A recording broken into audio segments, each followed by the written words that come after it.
Madam Deputy Registrar. Thank you.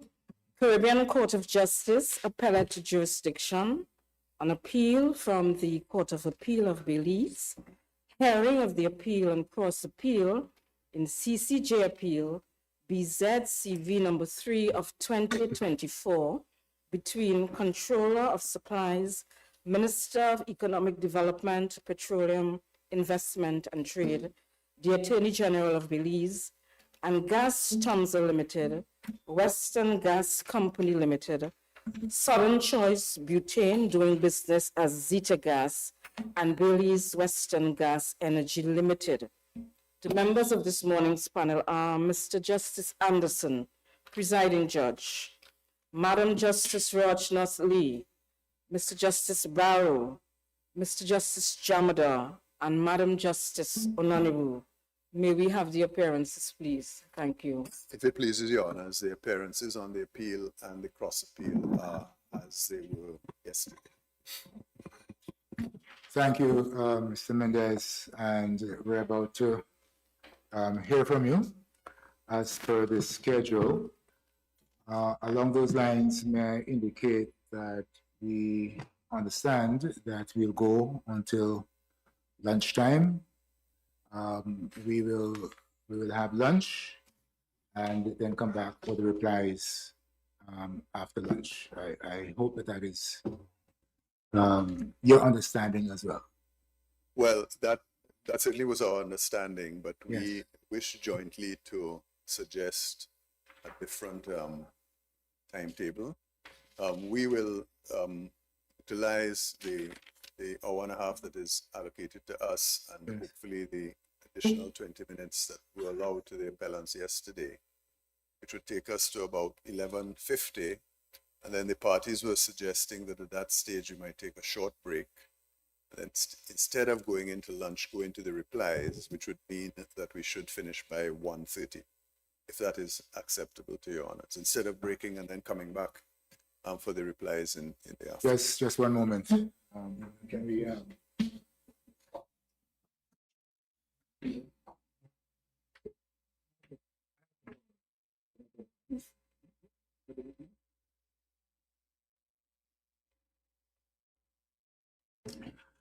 Well, we have consensus, Mr. Mendez. We are happy to go along with the schedule that you have outlined. I must say, though, that your clock might be a little bit different from ours. We thought that the appellants took an extra 15 minutes rather than 20.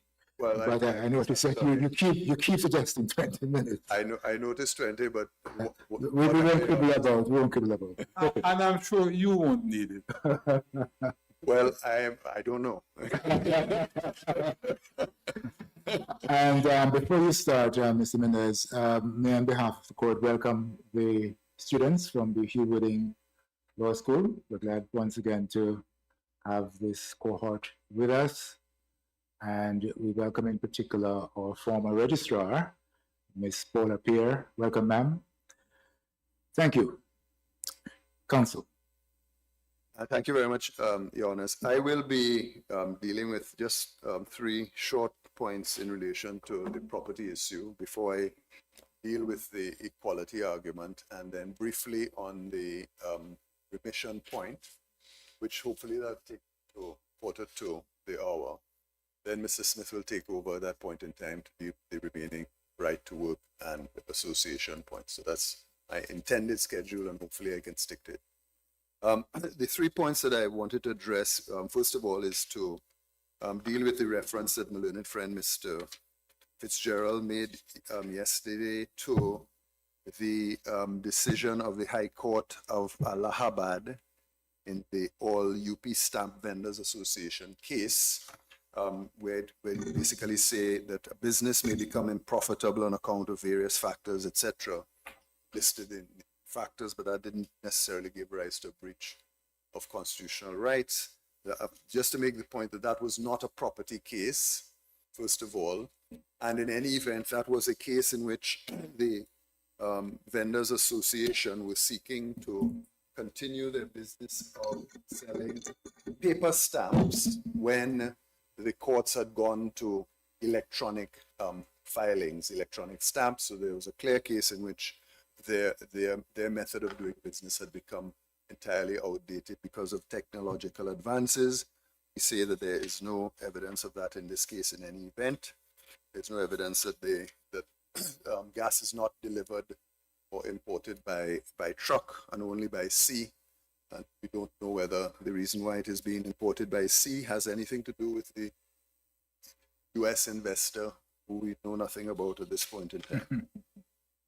So that's the first point. The second point is in relation to the question whether you can have, you can take the goodwill of part of a person's business. And I made references yesterday, or I had said that the Ulster case had dealt with that. And if I can, first of all, just give you the references to the Ulster case, you will find, first of all, references to that at page 5177, the electronic page 5177 of the record, 5180, 5183, 5184, and 5188. There are references to the fact that they were dealing with a case where only part of the business had been taken. But in the actual report itself, what we have on the record is a transcript of the Court of Appeal decision rather than the actual report. In the actual report itself, which we respectfully sent to the court, there are references. That is, the report is 1953 NI, Northern Ireland 79. And I would ask you to look at page 84, 88, 89, and 92. I thought that report was already before the court, but the actual report is not before the court at the moment.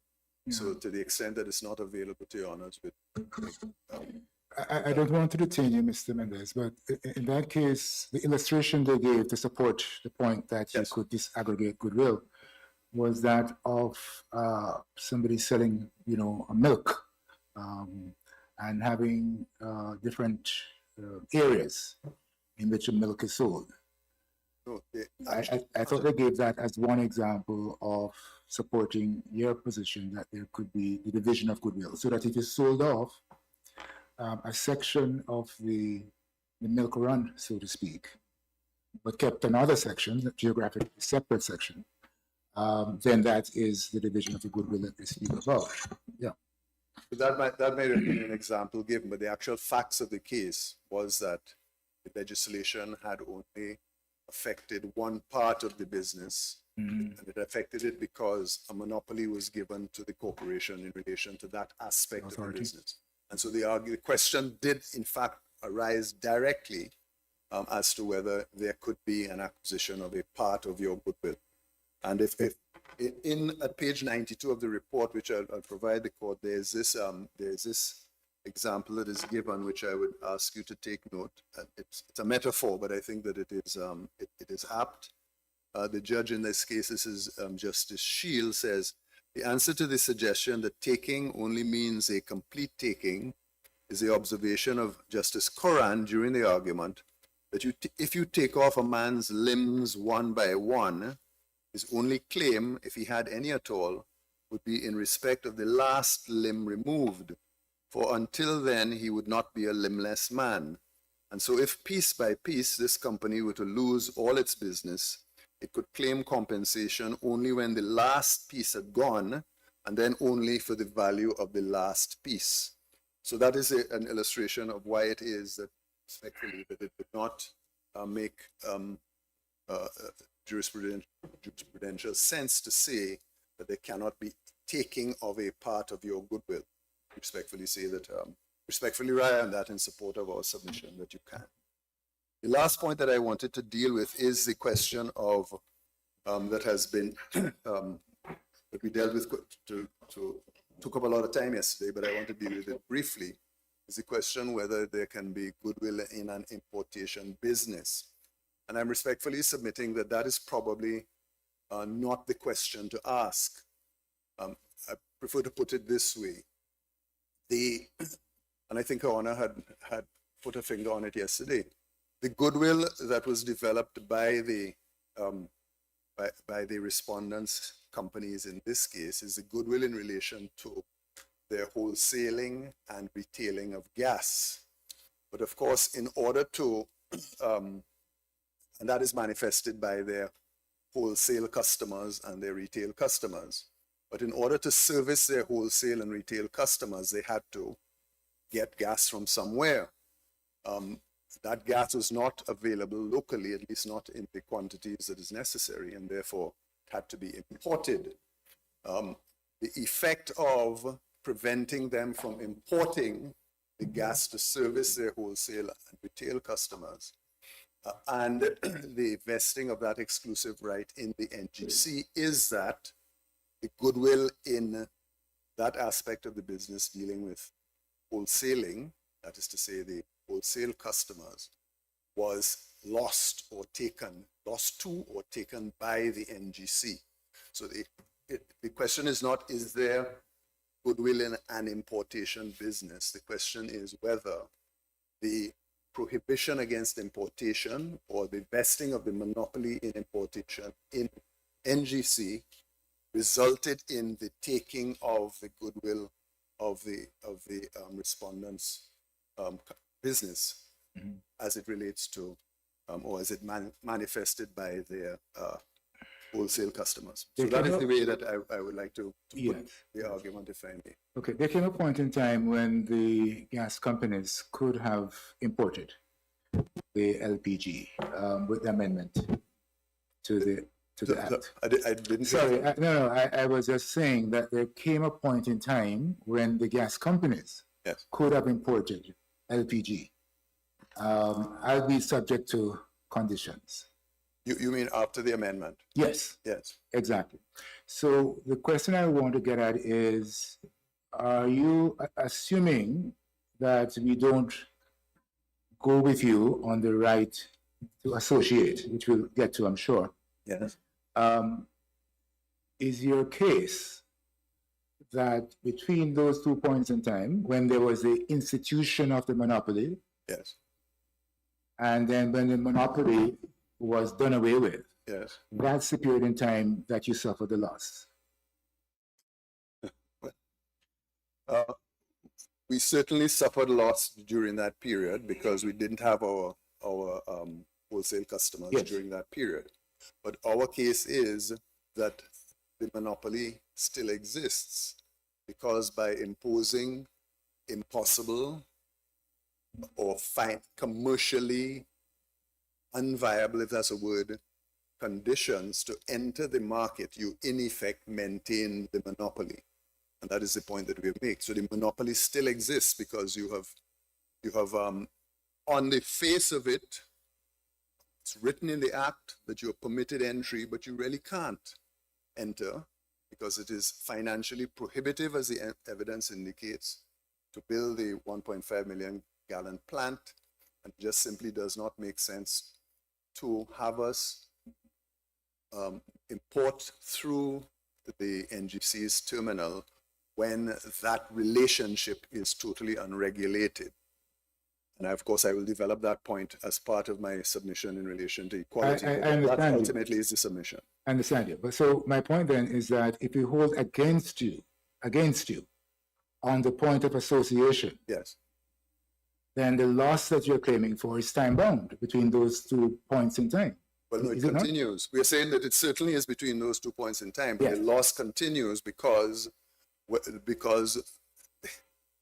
this was a colorable device to suggest that there is no longer a monopoly, but there still is a monopoly, is our point. So that the loss that we have said we have incurred is still continuing. Understood. Thank you. In short, you say the monopoly continues then. The monopoly has continued. There is these might sound to be strong words, and I don't like to use it in a court of law. It's a pretense at opening in the market, but it in fact is not. Yeah, Mr. Mendez, if I could just pursue a point you just made Yes. with respect to the prohibitive nature of the entry requirements for importers under the amendment. I want to be clear about the element that you consider to be prohibitive. Is it the storage requirement? That's one. Okay, what are the other elements that you Well, consider? there are two. There's the storage requirement that you have to have a plant of 1.5 million gallons. That's one. And the second is that we can import through NGC's plant. So one is financially prohibitive. The other is commercially not viable. But I want to interrogate this briefly. Are these considered to be financially prohibitive requirements for the gas companies, or period, or generally? Well, as the evidence indicates, that you will have to invest a certain amount of money to do it, and the evidence is, this is the state's case, that it is only possible to build that plant if you have the protections and the benefits which the NGC has. You have the definitive agreement on all the promises. You have the exemptions from tax and foreign exchange. You have as it is now under the Act, the right to import, so that you have a statutory right to import that can't be taken away from you for the period of definitive agreement. All of those things, and the monopoly. Initially, it was the monopoly, meaning that you have to be able to sell all of the oil that comes into Belize in order to manage this financial investment. That is their own evidence. We don't have any of that. So therefore, it is financially prohibitive to be able to build a 1.5 million gallon storage plant. That's our point. Okay, and my second question, I'm not sure if you'll get to it. So if you're going to get to it later, you can let me know. There is a particular submission which the respondents made with respect to deprivation of property. Yes. And the contention is that the respondents have been deprived of their property because they have lost the right to manage and control their affairs should they import through the NGC's terminal. So I know there have been submissions with respect to the taking or acquisition of goodwill. Yes. But I wanted to invite you, if this is a good time, to elaborate on that submission. Why, if you could clarify why the respondents under the current regulatory framework have lost the right to manage and control their affairs if they choose to import through the NGC's terminal. Okay, I don't remember exactly the context in which that statement was made, but I think that it is the point that which I might as well make now, because I will make it later on, and it is that the option to import through the NGC is really a fiction, because it is unregulated, because that option requires us, our clients, to approach the NGC and seek to enter into terms whereby their gas can be imported and stored there before they can then sell it on. Now, first of all, I think that the word was used, I don't recall by which of your honors, that gave the NGC obviously unfair bargaining power. There's an imbalance in bargaining power, first of all. Secondly, because the state's case is that essentially the NGC needs the monopoly, in other words, needs control over the sales of all gas that is coming through in order to meet its financial arrangements and so on, then there will be a great impetus in their own interest, one, to deny the companies easy access. That is to say, whenever they import, so they're going to put conditions on it that we don't know. But the point is that there is that impetus for the NGC to seek terms in their own interest, and nothing is wrong with that. That is going to be a normal commercial response when somebody comes to them and say, "I want to put my my gas in your storage tanks, and they will say, well, I'm going to give priority to my gas, and therefore you can only do it when it's available. And then, of course, there's a question of what are the terms? How much am I going to have to pay? When am I going to be able to come and access it?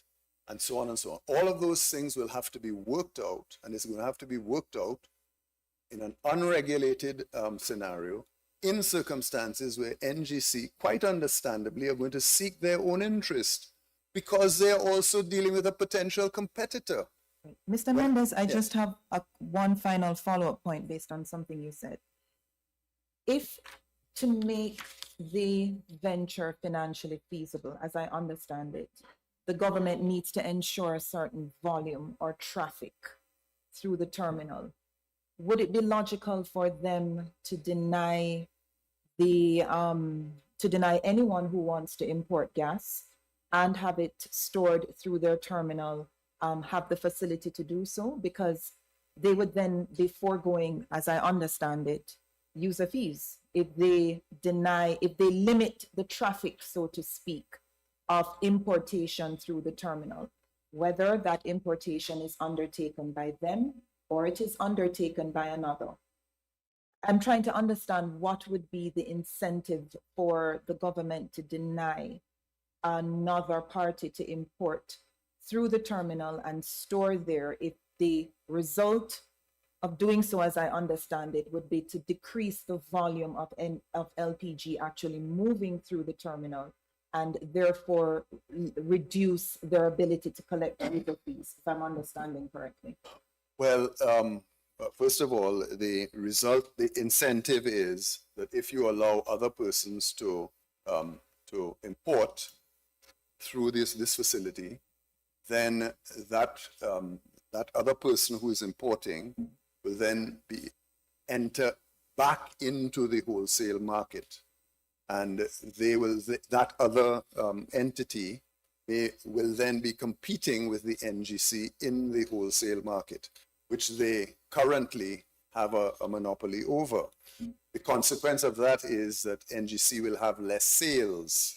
Having less sales, they will have less profit. They will be able to declare less dividends. They would not have the necessary income stream in order to repay the financial obligations, to furnish the financial obligations that they have undertaken. So that is the incentive. The reason for the monopoly in the first place, so the state has said, is so that you would be able to deal with all of these financial obligations. And this is why we say, the state can't have it both ways. You can't say on the one hand, and I will develop this further when I look more closely at the equality point. You can't say on the one hand that, well, we don't have a monopoly anymore, you can come into the market if you wish. But then you impose these conditions that really, because the last that we're speaking about is unregulated, is really not viable at all. And it's not an answer from a learned friend, Mr. Fitzgerald, to say, well, they have never approached us. What does that mean? That the constitutionality of the legislation is going to be judged by whether we have approached them or not? We have to look at it, and if there is a clear flaw in the legislation because there is no regulation of the relationship, then it is on the face of it unworkable. It is on face of it a pretense at attempting You to lost me there, level- Mr. Mendes. You lost me there. Terribly sorry, my lord. Yeah, but I will try to catch up. I'm hoping that I can get you to catch up now, my lord, if I can. Well, the proposition that it has not been explored, Yes, it has not been explored what would happen yes.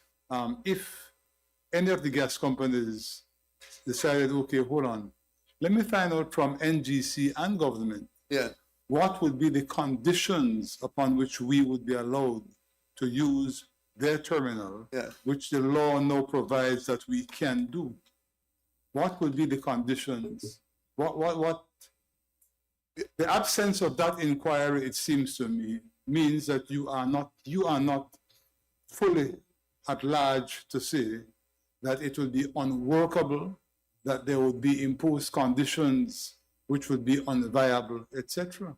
Well, my answer to it is that you can't judge the constitutionality of legislation on the basis of how it might work in practice.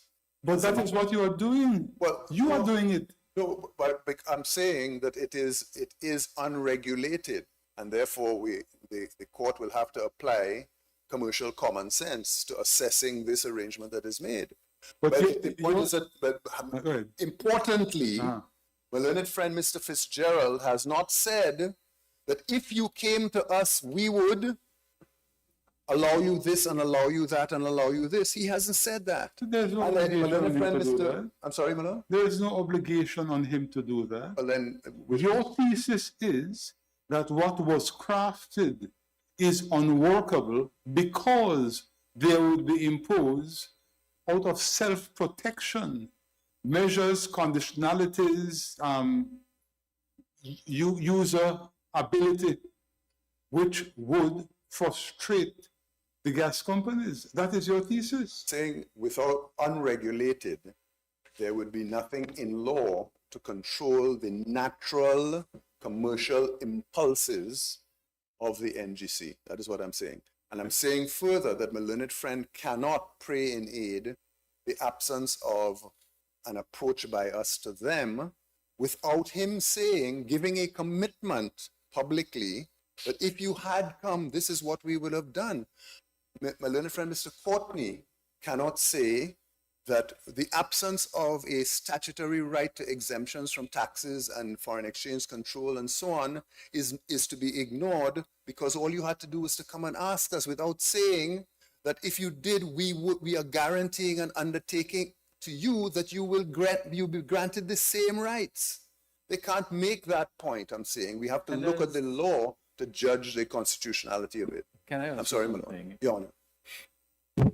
Amendment Act, if it is an act to regulate the entry, storage, and distribution of NGC into Belize, and the purpose of the Amendment Act was to open, make equal access on fair terms, couldn't these aspects have been regulated in the Amendment Act if it was a regulatory act?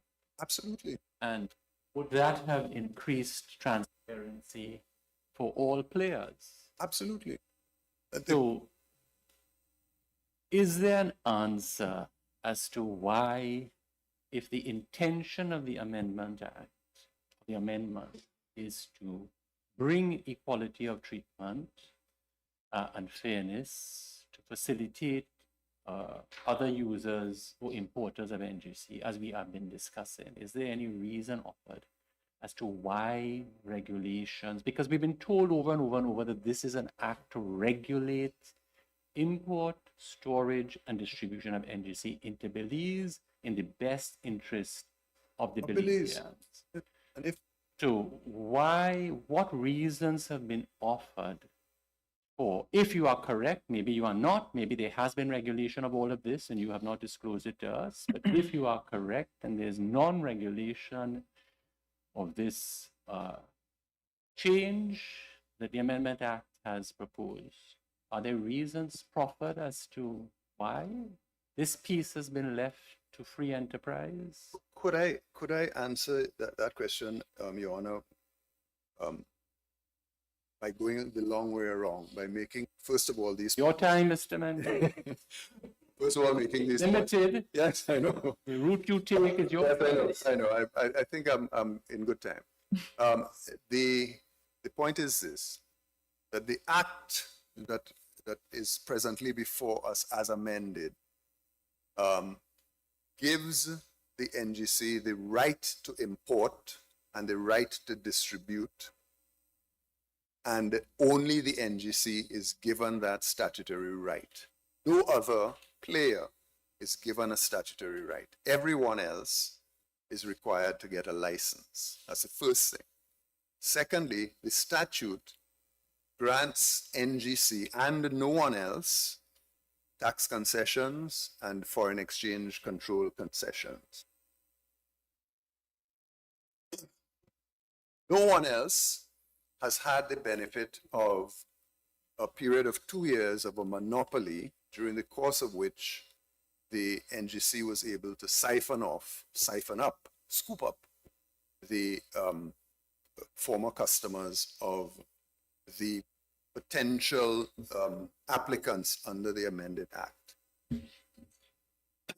No one else has besides NGC has an indemnity for the government, as I have indicated yesterday. No one else has the benefit of the obligations that have been spelled out in the definitive agreement that I have mentioned to you. And this is in the context where, as declared in the opening words of the act itself, that the purpose of the act was to implement definitive agreement. That hasn't been amended. That is still the purpose of the act. So if it is that this amendment was intended to regulate the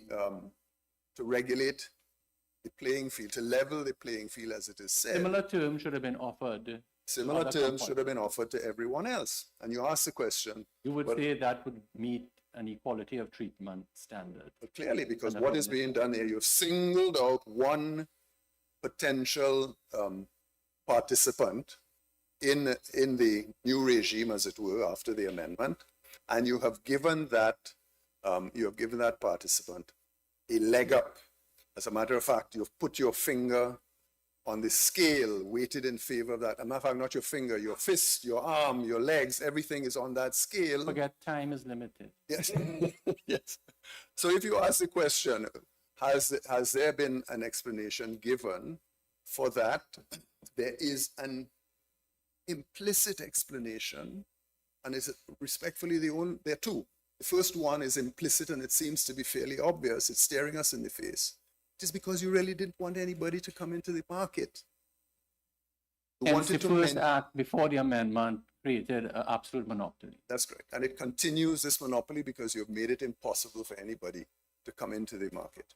And the second one is, I've read to you the definitive agreement that's in which the government has agreed that any legislation to implement this agreement has to have the consent of the investors, the party to the agreement, that is NGC. So if you ask, what's the explanation? Well, obviously the NGC wouldn't agree to have other people come into the market on the same, with the same benefits. So the amendment would fall into that conditionality that the government gave of the approval of the private investors to pass legislation? Yes, it is, I had read the clause there that says that they have to approve the legislation. And of course, there are then the obligations to enter into legislation that would give effect to the definitive agreement. So did we have anyone to cross-examine them on what discussions went on to amend the act? We don't. Do we know whether they approached them to say, do we have your consent? And they objected? We don't. But those are the facts that are before us. The end result is that you have legislation that directly... May I ask you a question? Is this a normative thing that a government will pass legislation which meets the consent and the approval of private investors? Well, I'm not asking it. Maybe that this is a run-of-the-mill thing. I know in Trinidad and Tobago we have a whole NGC business. I believe the structure is significantly different. So that's not. So I'm just saying. I mean, this is not a new thing going on in. I do not know, to be honest. I don't have that. Without intending to be facetious, if you look to your left and your right, over behind you, Yes. either of those two worthies could perhaps assist you in that regard, they each having been ministers of government. I know. So perhaps you are not the one Of the same government. you are not the one to be asked. I think so. Yeah. But all I can say, We won't venture to ask whether of this government, no, well, I don't know. Well, that of the same government. of the same But there's government, always only one government of a state. as far as the court is concerned. But the point is that all I can say is I mentioned to the court yesterday that this court has an experience of agreements whereby the government gave undertakings to legislate in a particular way.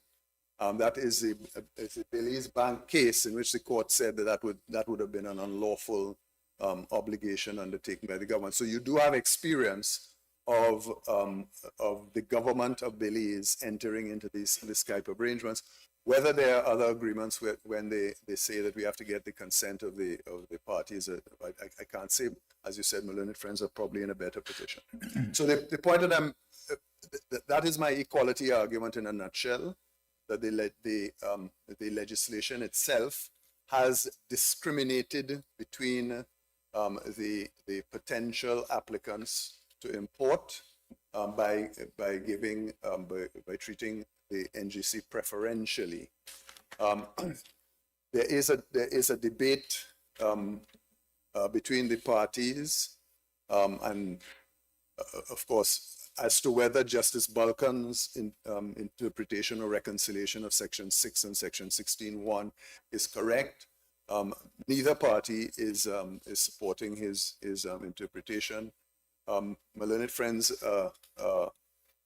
asking you to adopt an interpretation that is more restrictive than Justice Balkan's interpretation and the one put forward by us, and indeed more restrictive than the one that had been set out in the judgment of Justice Jamada, as he then was, in the High Court of Trinidad and Tobago in the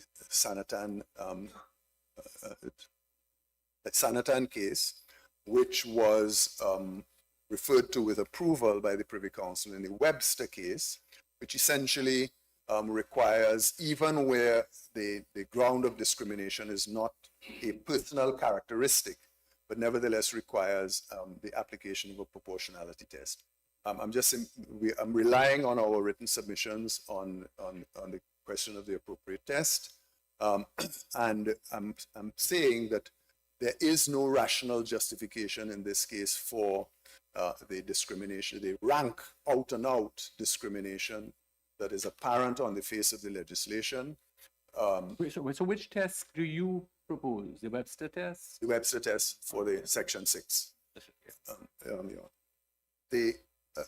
I'm saying that it is not, the proportionality test is not satisfied for the reasons that Justice Balkan gave, and we respectfully ask the court to uphold his application of the proportionality test. And if I may say briefly why,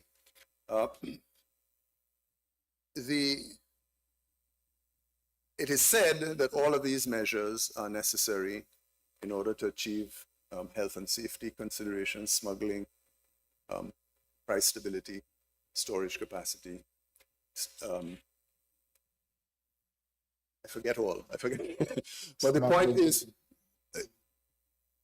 security and so on. But the point is that and Your Honors, I'd invite you to read the cross-examination of Mr. Nicholson, in which he accepts what is really common sense and logical, that there is no need to have a 1.5 million gallon storage facility in order to achieve all of these very laudable objectives. Counsel, I have been a bit troubled. I have not read Mr. Nicholson, so it is from ignorance that I'm speaking. Mr. Nicholson was, what position did he hold? He was a controller of supplies? Yes. Would he know what was discussed in cabinet? Your Honor, Would he know what was the policy decision and the factors which influence the policy decisions taken in cabinet?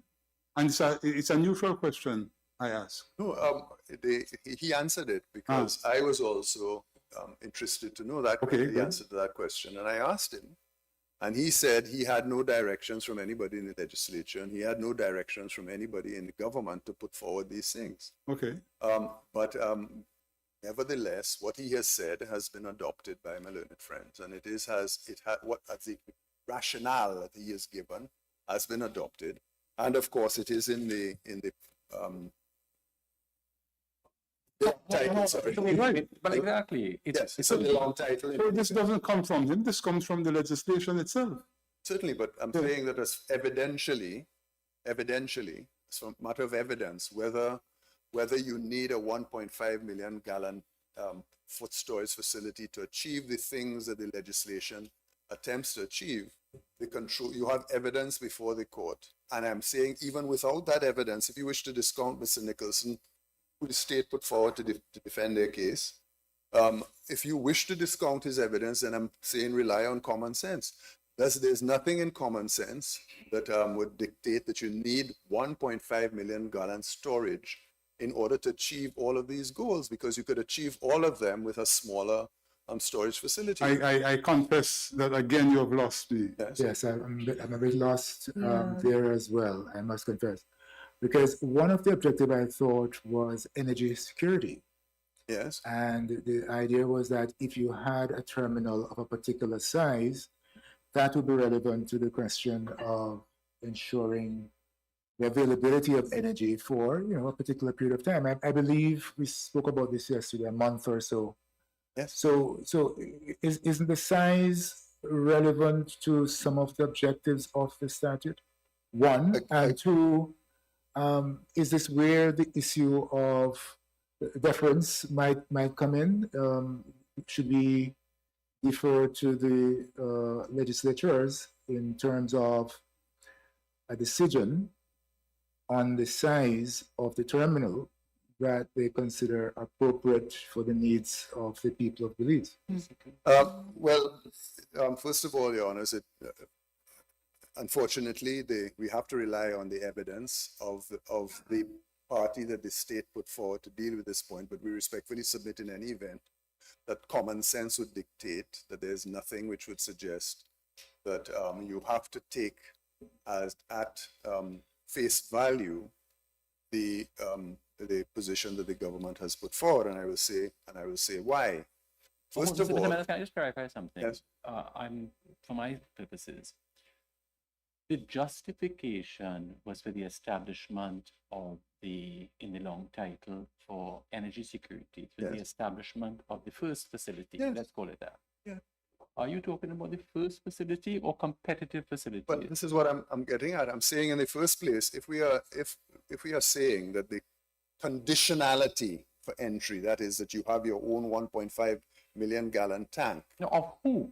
Of NGC or competitors? competitors. Okay, yeah, sorry. I'm saying I'm starting with the fact that that was to be achieved in the original act by the 1.5 million gallon storage facility that was already in existence. So according to the legislature, when they passed the act and said that the purpose is to achieve security and so on, energy security, according to the legislature, that was achieved by the act as it then was. The question is Sorry, it's achieved in the sense that it was constructed. Yeah. But in order to pay for it, you had to use it. you had to? Use it. Yes, of Right. course. So the arrangements which were made for the importation of the LPG and the storage in the facility was the means by which this national asset infrastructure would be paid for. That is what I understand. Well, the paying for it and whether you need a particular size of storage facility in order to ensure that you have stocks on hand in inventory, you have a certain level of inventory in order to ensure that your needs are secure, in order to show security. Those are two separate things. The point is that if the justification is that we need a 1.5 million gallon facility in order to achieve energy security, then according to the legislators, that was achieved when the first act was passed. So that you already have in existence, according to the legislators, a facility that achieved energy security. That's the first point. So when if you can't then justify your purpose. The difficulty with that, Mr. Mendez, is that the facility has not been paid for. It is perhaps physically there, but it is going to take, as I understand it, 15 years. Correct me if I'm wrong. It's going to take 15 years of usage for the facility to be paid for to the extent that it can be handed over to the people of Belize. Am I wrong? That is the arrangement that is made by the government, that they obviously you're going to have to repay whatever finances you have, and then at the end of a 15-year period, it is then turned over. Right. But I think that the question that I'm addressing is the need to have a facility of a particular size in order that you are, according to the case that was initially put forward, that you will be able to have 3 months supply of gas in Belize at any one point in time, so that you can meet the vagaries of storms, you can meet the vagaries of winter when it may not be available, etc., etc. That was the point that I thought that I was addressing, or at least is how I understood their point. And I'm saying that as far as that point is concerned, the legislators, by declaring in the long title that the act was achieving that was the purpose of the act, we have to take it that as far as they were concerned, it was achieved by the 1.5 million gallon storage facility that was already built. So that the question is then whether the discrimination that the amendment brought about is justified by the need for energy security. And we're respectfully submitting that if you say already that that is achieved by the 1.5 million gallon facility that NGC has, one, that contradicts the need for additional facilities. And as a matter of fact, the option is that you can import through NGC. So in any event, if it is energy security, then it is achieved by importing through NGC's plant without an additional plant in any event. So respectfully, the argument that this is needed, or if I may say, there is no rational connection between the requirement that you build a $1.5 million gallon plant in any event and the purpose that you're saying that it is served, which is energy security. So that's the first point. If I may say, milady, because the evidence is that it is financially prohibitive for anybody else to come without the guarantees and the benefits that the NGC has to build a 1.5 million gallon plant, then requiring that as a condition will ensure that you don't have any additional plants to ensure energy security. And further, the evidence that Mr. Nicholson accepts is that and common sense dictates, that if you have a smaller storage facility that people can in fact afford, then you will have more likely to have more plants, and therefore your energy security will be better promoted by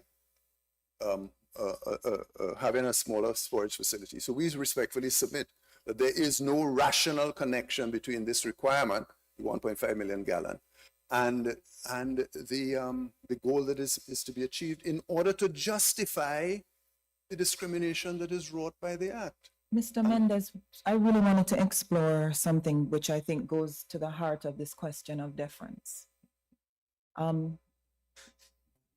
Sure.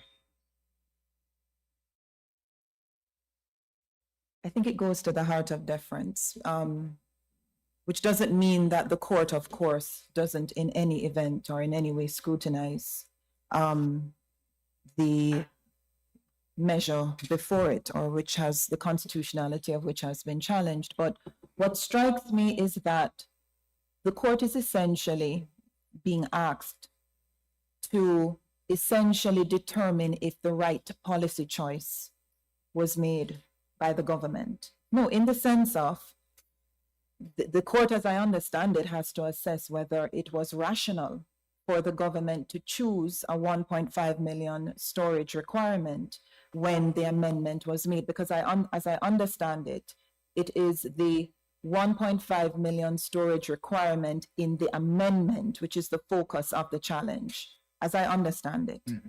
Not so much the decision to construct the terminal, the existing terminal with a 1.5 million storage requirement. Yes. The concern, as I understand it, is the requirement that any alternative importer that wants to bring in LPG through its own terminal, not the existing terminal, will have to build one with a 1.5 million storage requirement. The court is essentially, as I understand it, being asked to assess the rationality of the choice to impose that requirement. And one of the arguments is that a terminal of a smaller size could easily have met the stated policy objectives of the government.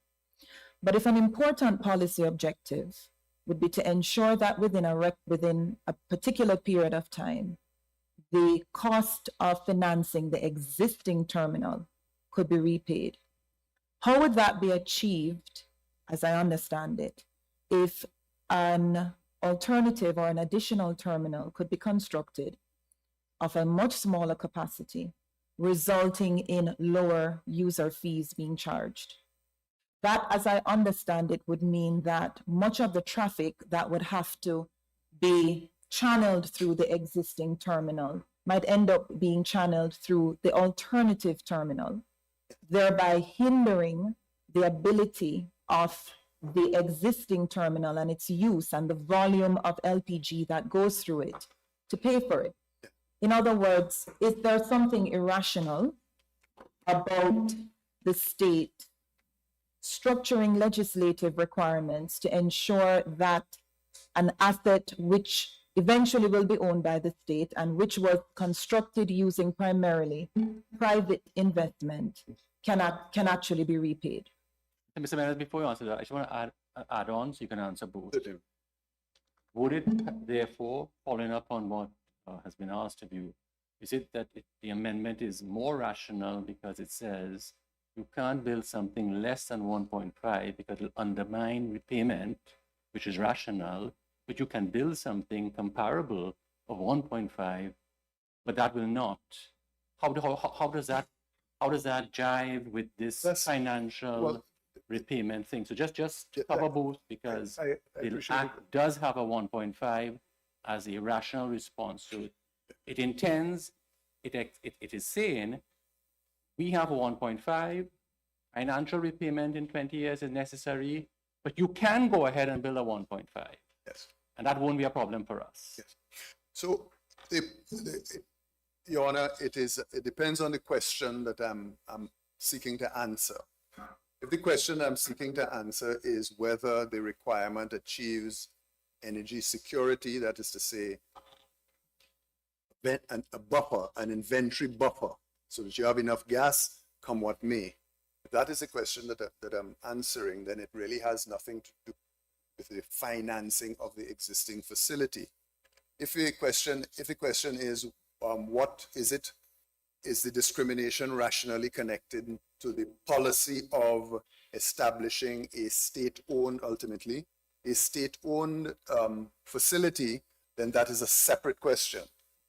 I am answering the first question. I'll come to your second question, but I'm saying that the answer to the first question is that it is not rational to say that I want to achieve energy security when you have said you have already achieved it by the first 1.5 million gallon, and then imposing a condition of entry that is not attainable.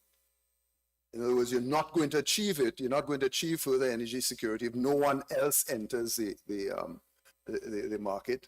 And in any event, that is contradicted by your alternative, which is to come through the NGC's plant, which means that you'll be satisfied if everybody goes through there, which means you're not increasing energy security. It's remaining the same. But the evidence indicates, and common sense would dictate, that if you have smaller facilities, then people will come into the market and create more storage capacity, which will better conduce to energy security. I'm saying that's my answer to that part of the question. The question that you've asked is, well, what about the policy of ultimately having a state-owned facility that you have to pay for over time? Well, respectfully, and I think that this is answering His Honor's question directly. If you were genuinely anticipating that somebody else would build a 1.5 million gallon facility, then you will have other persons who are competing with the NGC's facility, and it would make it more difficult for the NGC to be able to finance it. Just as difficult as if the other persons were able to build smaller facilities which are better affordable to them. So to say that we can't second guess the question of the size of the facility, because if you allow a smaller facility, people will come in and compete, and you would not be able to pay for the plant, respectfully, is a contradictory position on the part of the state, because you have said in your statute you can come in with a 1.5 million gallon plant. And if that is genuine, if it is not a pretense, and you actually expected that people will build those plants, then that will undercut your first policy, which is to be able to pay for your plant. And I'm respectfully submitting, yes, you have to take at face value the policies of the government. But when it flies in the face of common sense, when it flies in the face of the evidence, with all due respect, Your Honors, you can't sit there and say, well, I'm closing my eyes, my head is in the sand, and I'm not going to examine what is taking place. Because, in other words, the deference that is required is not to question. The deference is to allow some margin of appreciation, but the deference is not, I don't question it at all. And respectfully, that does not make any sense to say, come with a 1.5 million gallon plant. If you do that, that's fine, but not with a smaller plant. Because implicit in that is, if you have a smaller plant, then you're more likely to come into the market to compete. And you maintain that argument even if as I understand it, the wholesale price that the other plant would be charging would be comparable to that charged by the NGC? Yes, Because the storage because capacities are similar. that is, the wholesale price is determined by the controller, not by the plant owners. That is determined by the state. They determine it. We're not talking about the price that actually is going, we're talking about access at this point in time. And the point is that, my point is, if the legislation was genuinely intending to open up the market to everyone, you would not have these conditions. And that essentially is the finding of the Court of Appeal, that it was irrational to require this 1.5 million gallon facility, when a smaller facility would have achieved your energy security goal. Yes, your smaller plant would result in more competition and therefore would have challenged your other goal, which is ultimately to be able to pay for the plant. But the amendment to the act, the original act was dead clear as to a monopoly, and therefore the objective of this is the plant, but the financing plant. That's correct. The Yes. state made a clear choice to say we are opening the market on condition. Yes. This inquiry, as I understand it, has to do with the constitutionality of what the state has done. Yes. You are examining the rationality or irrationality, Of it. proportionality or disproportionality of what the state has chosen to do. When you So why the state has chosen to now say we open up the market to all competitors, because that's what the amendment says. Yes. The policy of the state is now no longer to say only NGC. To say anybody can come, but on these terms, and that's what I think we are interrogating.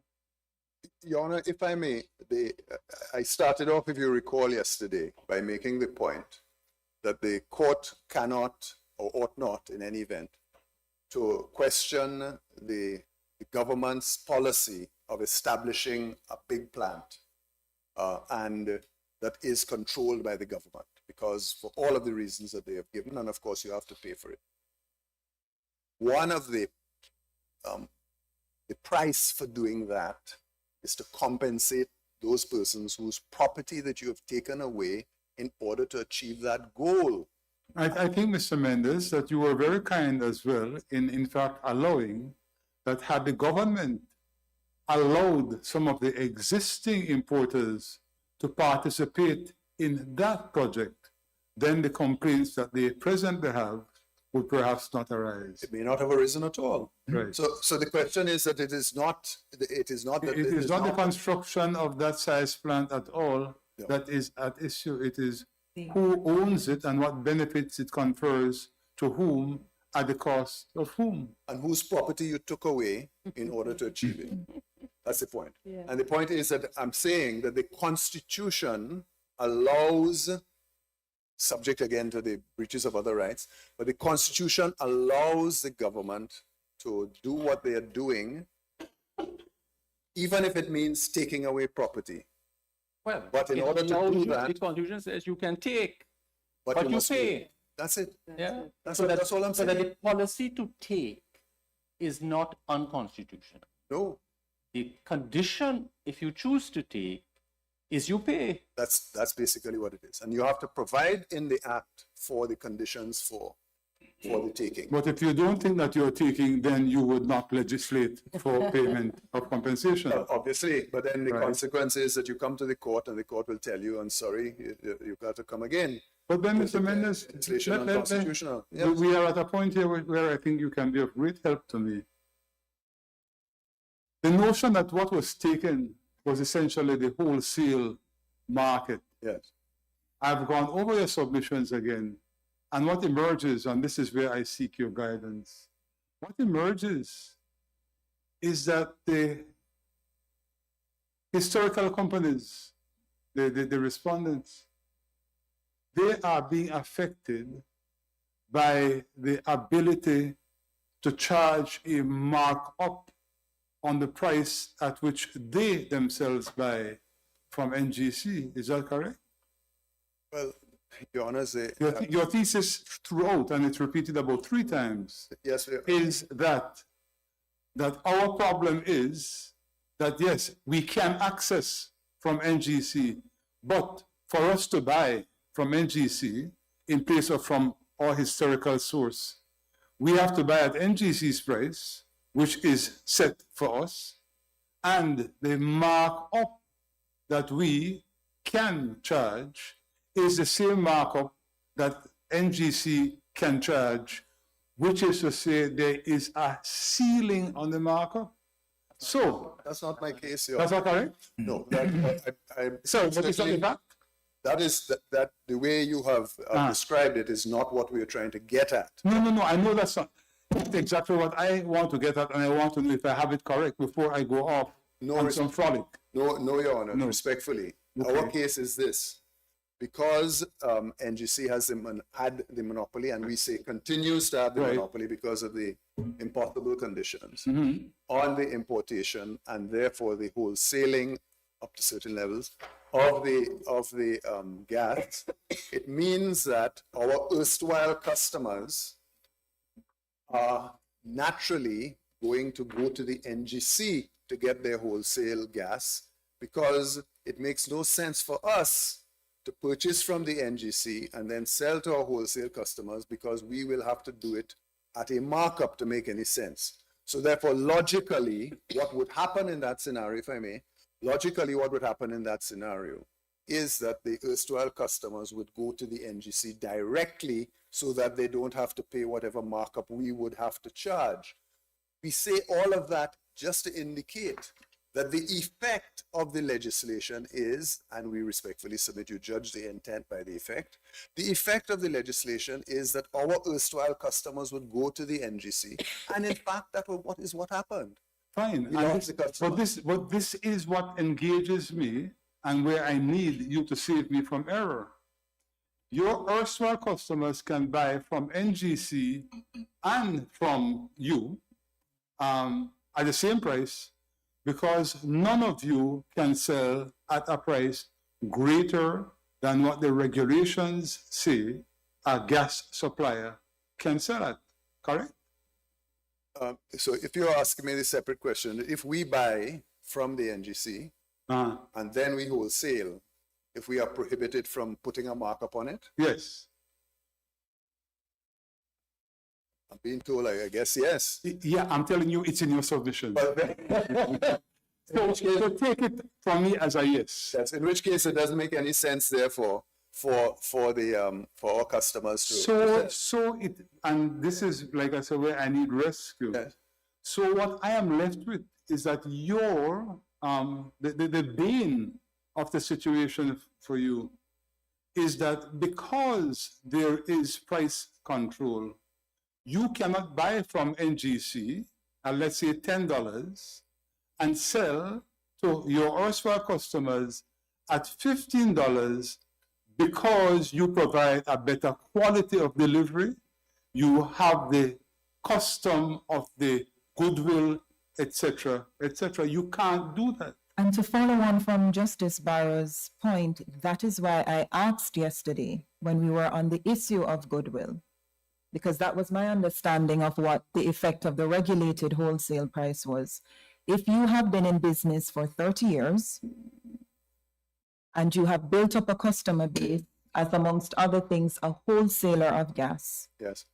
there are two possible sources of what is now the same product. One is the NGC, one is the gas companies. They're mandated by law to sell that product at on a wholesale basis at the same price. Maximum price. Maximum. Sorry, maximum price. Goodwill is simply, in my view, not just a function of the price at which you sell a product. There are a host of factors that may influence a consumer's choice of where they source a product from, particularly when you're in the distribution line of business, because there are a host of considerations that determine the quality of the distribution service you provide, other than price. So if price is no longer, the maximum price is no longer distinguishing between the two suppliers, and one has been in existence, or one set of companies have been supplying this service for about 3 decades, would there not be something other than price that might influence the choice of the supplier or the distributor of the product? Your Honor, first of all,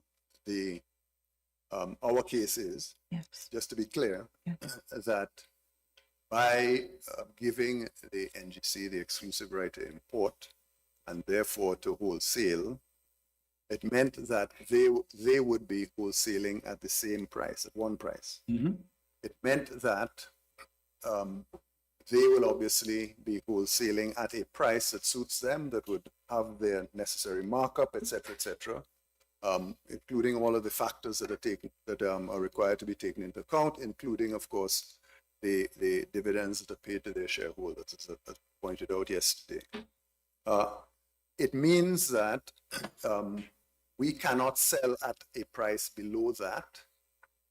And it means that our erstwhile customers, when they are saying to themselves, where can I get wholesale gas at the best price? They will say, I get that from the NGC.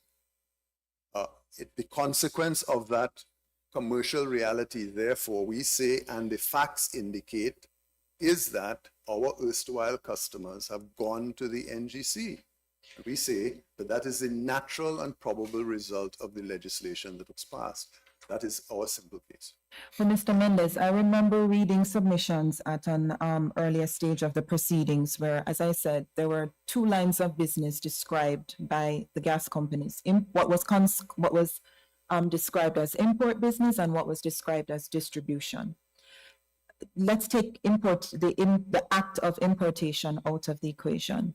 The core service I interpreted would be provided would be selling the product, transporting the product, storage of the product.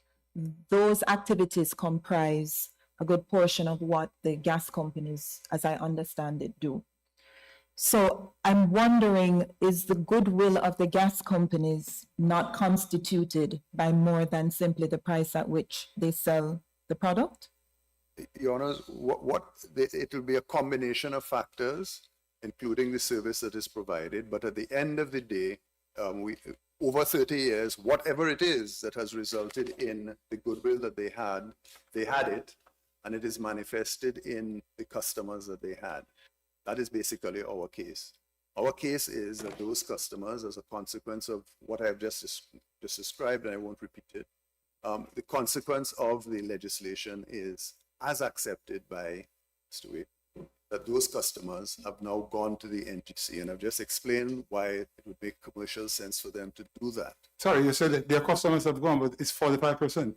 Correct.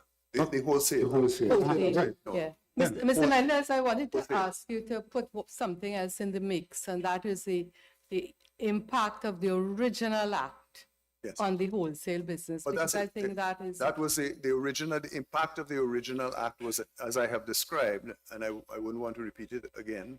And the amendment didn't change the amendment, maintain the monopoly is what our case is.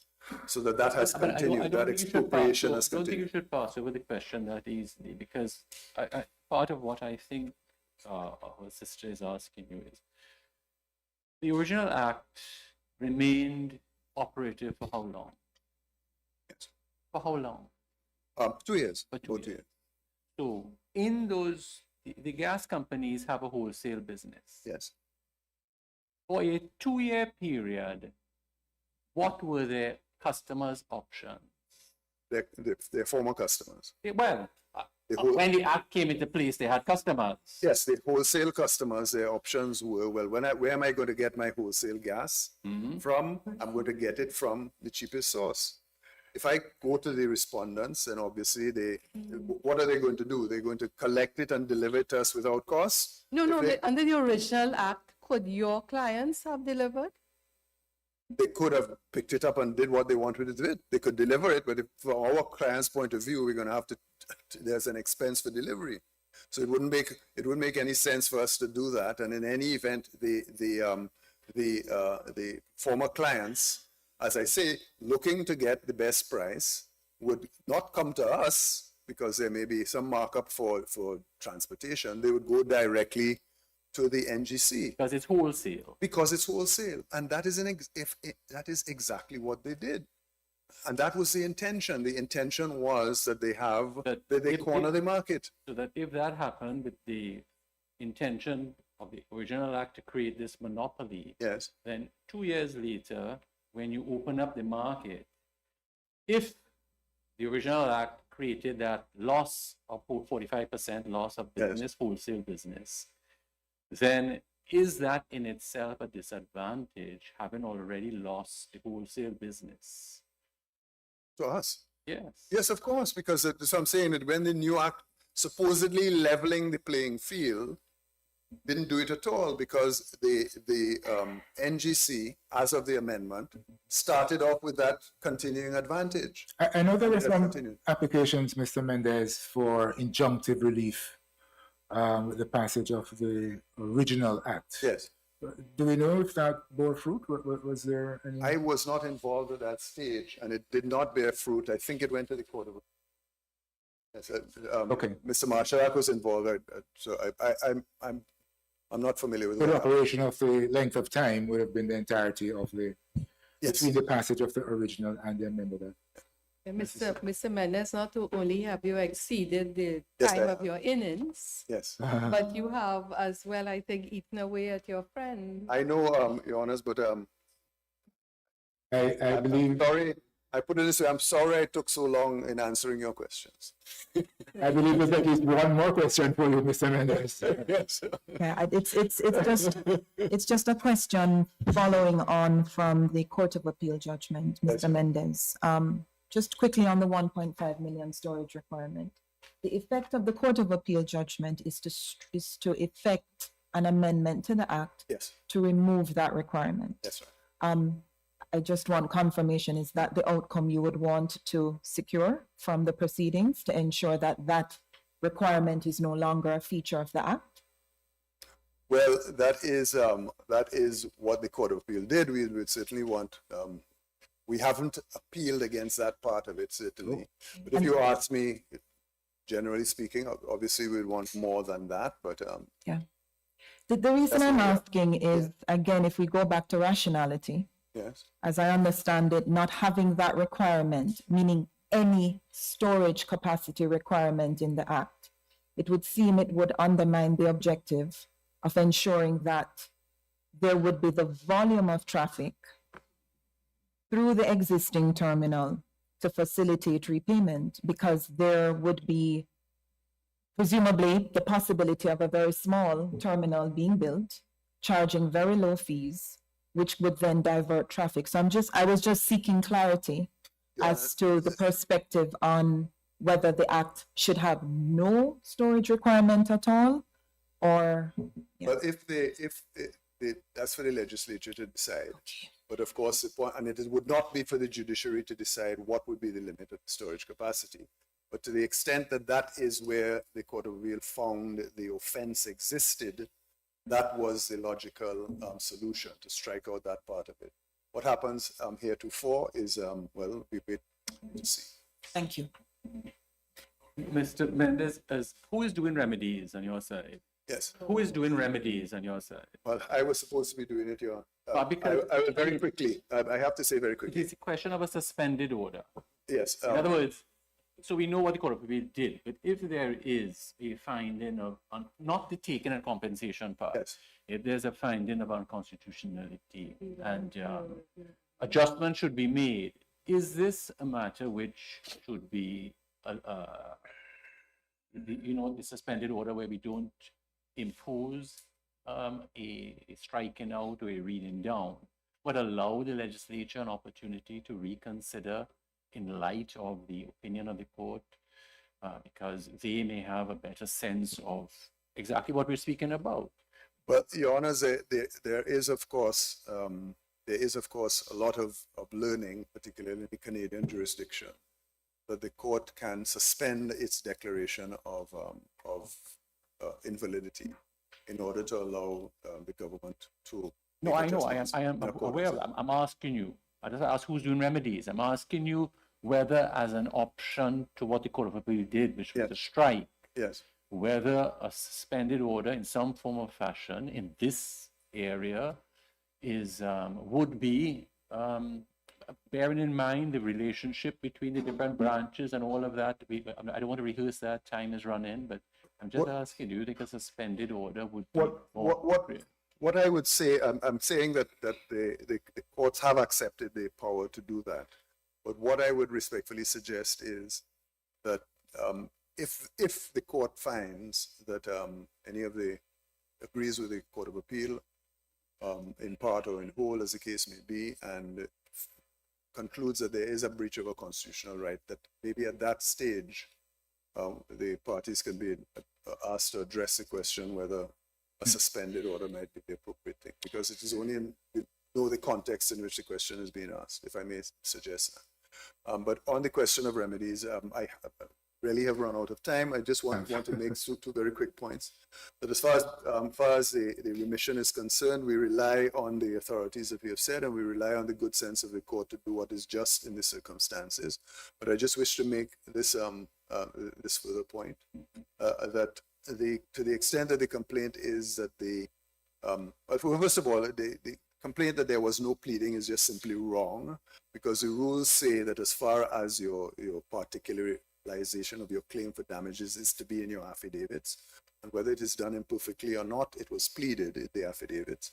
But the second point is that it is respectfully a bit rich to say, well, you did not provide any expert evidence as to how to value goodwill, when in the first instance it is the responsibility of the legislature to include in the legislation the principles that one is to follow in order to assess the compensation for particular property. So I'm saying that I ask you to take that in context in deciding what is appropriate. On the question of vindicatory damages, I will be respectfully repeating the submissions that I made about ultimately the pretense of opening up the market when clearly the legislature did not intend to do so at all. The rank discrimination that is present in the act, and of course even in the face of claims that for violation of property rights and so on, no attempt made to engage in a process of compensating for the property that is taken in order that you can go forward with your 1.5 million gallon plan. All of those factors are to be taken into account in determining whether vindicatory damages is appropriate. And I'm rushing away because I'm very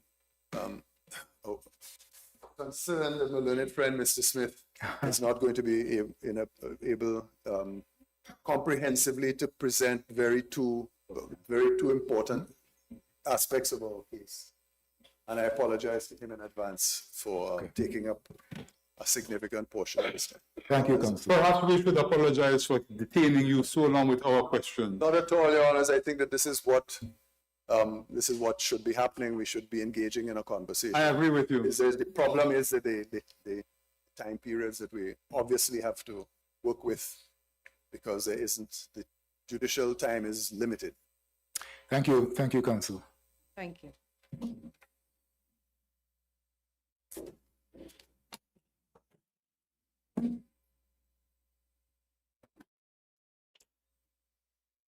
it please Your Honors, Yes. in the time available, I will try to briefly address the court on right to work and freedom of association.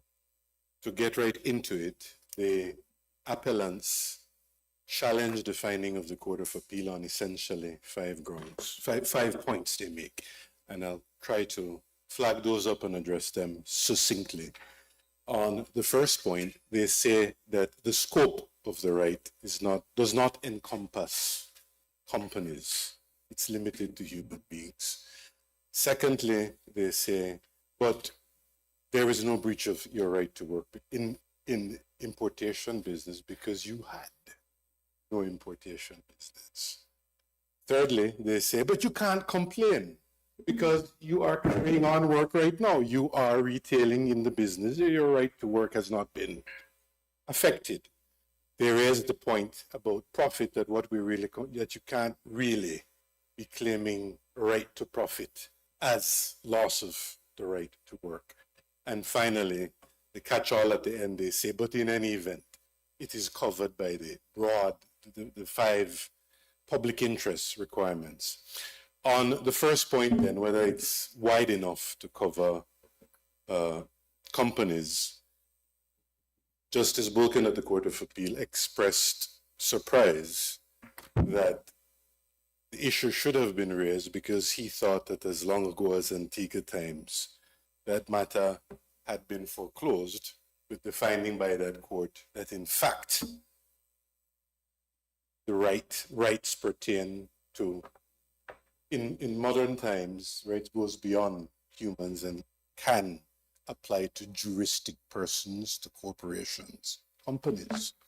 Now, my friend, I think Mr. Fitzgerald, said that, well, you're lifting and transferring out of context that case Antigua Times did not deal with the right to work. With respect, of course, while we understand that case did not deal with the right to work, it actually laid out a test, which was repeated in the Sanatan case at the High Court by the then Mr. Justice Jamara, which essentially says that the exercise you embark upon is to examine the right to see whether by its nature it is capable of being enjoyed by a corporation or a juristic person. And we say, obviously, on the face of it, no person shall be denied the opportunity to gain his living by work which he freely chooses or accepts, whether by pursuing a profession or occupation, or by engaging in a trade or business. Obviously, a human being can engage in trade or business. A company can engage in trade or business likewise. A company can engage in a trade or business. So that just looking at the literal words, the plain ordinary meaning of the words, it is clear that a corporation is capable of enjoying that right. I wish to briefly bring to the court's attention that in the 4th Street Tourism Village case, a Belize case from the Court of Appeal, which has been cited with some regularity throughout the Caribbean, that was a case in which companies actually brought a claim asserting right to work. No objection of the nature was taken, and neither did a fairly robust panel, as I recall. The judges made no issue that, in fact, the corporations did have standing to bring a claim for right to work. It didn't go in FSTV's favor, but for other reasons, because it was found that they had an opportunity to attract cruise tourism visitors by another means. So that's the reason why. So that we therefore say that the clear Commonwealth Caribbean Authority supports that that corporations are able to do this. Now, in terms of whether the respondents have been deprived the right to engage in a freely chosen business of importation business. Yesterday, and in fact today, has been a robust discussion of whether they had an importation business. I note that in the discussions yesterday, questions was raised about what is the meaning of goodwill? What is the meaning of a regulation? What does it mean to regulate? But no question has been asked, well, what is an importation business? As simplistic as it might be. And I would wish to suggest that there has to be some concept, some understanding of what an importation business is. And I would think one of the first things has to be that it involves acquiring goods from a foreign country and bringing it into the home country. That has to be one element of an importation business. But that it can't end there, because as an individual, I can bring in private books through Amazon, I can bring in whatever furniture for myself, I import it. But that alone does not a business make. So there has to be some purpose to the importation, and I suggest that that purpose has to be after you acquire goods or services from abroad, from a foreign country, into your home country. What makes it an importation business is because you then sell it. You engage in commercial economic activity, selling on to other consumers. There is perhaps a third indicia, if I might call it that, which is, as an importer, if you run an importation business, you're oftentimes required to have a license, which was the case in this case. And further, again, I mean, if you're looking for a test of, is this a legitimate importation business, a legitimate importer, a legitimate merchant who runs an importation business will engage, will have foreign suppliers, I would think, would be negotiating for a price at which to buy, would have to allow for the shipment, whether by road or by sea, of the product, will have to bring it into the country, will have to have customs clearance and a host of other things, all of which are indicia that obtains in this case. So that, and for that matter, we're not saying that you can't regulate such a importation business. Obviously, you can. The respondent's complaint isn't that, well, you are requiring us to bring it from the United States Gulf Coast, that it has to be brought in through one central control point, that it has to be subjected to testing to ensure that there's the 80-20 correct balance of butane, propane, or whatever it is. Those are all legitimate regulations. But where we complain that it ceases, that the regulation, the regulatory nature on this importation business falls down, is on the requirement for the 1.5 million US. Yeah. Help me right here. Yes. Is there, in terms of what you have described so far, Yes. is there any goodwill in that, what you have described so far? The importation process, Yes, the business, I would say affairs of importing, is there any goodwill in that part? I make 2 points. Sure. One, to establish the right to work, of course, I don't need to, a breach of it. The question of goodwill really deals with the question of property, whether property has been taken. Okay. That is not what I am. But the answer to your question, in my view, is that based on what I have just described, goodwill attaches to that. Why? Because goodwill encompasses a wide range of things. It includes relationship with suppliers established over 30 years. It involves market position based on what you have, the same relationship with your clients, with your suppliers established over a 30-year period. So yes, the bringing across the border from suppliers over 30 years, the price at which you bring it, the relationship that you've established with them, etc., all constitute part of. But sorry, I am diverting you from what you were addressing. You are not really addressing goodwill, are you? No, because that has been covered by Right, modern all right, and, and the right to work. You must forgive me for creeping into your time. Council, I wanted I'm to, sure I'll be able to get back 5 minutes to that. Council, I wanted to just follow on, assuming that this right is capable of being enjoyed by a juristic person. What I wanted to understand is how is the opportunity, and even assuming that the trade or business or work we're dealing with includes the act of importation, Right. how has that been denied by the amendment? As I understand it, Yes. the gas companies can still import if they store their gas in the NGC's terminal. Is that correct? Well, that's what the amendment provides. Right. But what, as Mr. Mendes has already explained, that has certain fettering effects. The right is hindered. It is fettered.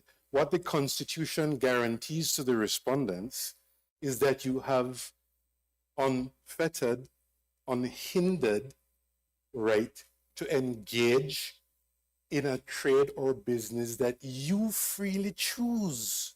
Right. So that they freely choose Right, but it's going importation. to be challenging to say it's totally fettered though, or that it should be on. I would not go so far as to say And that if we're it's, speaking of something that you've acknowledged, something as basic as what crosses a border. yeah.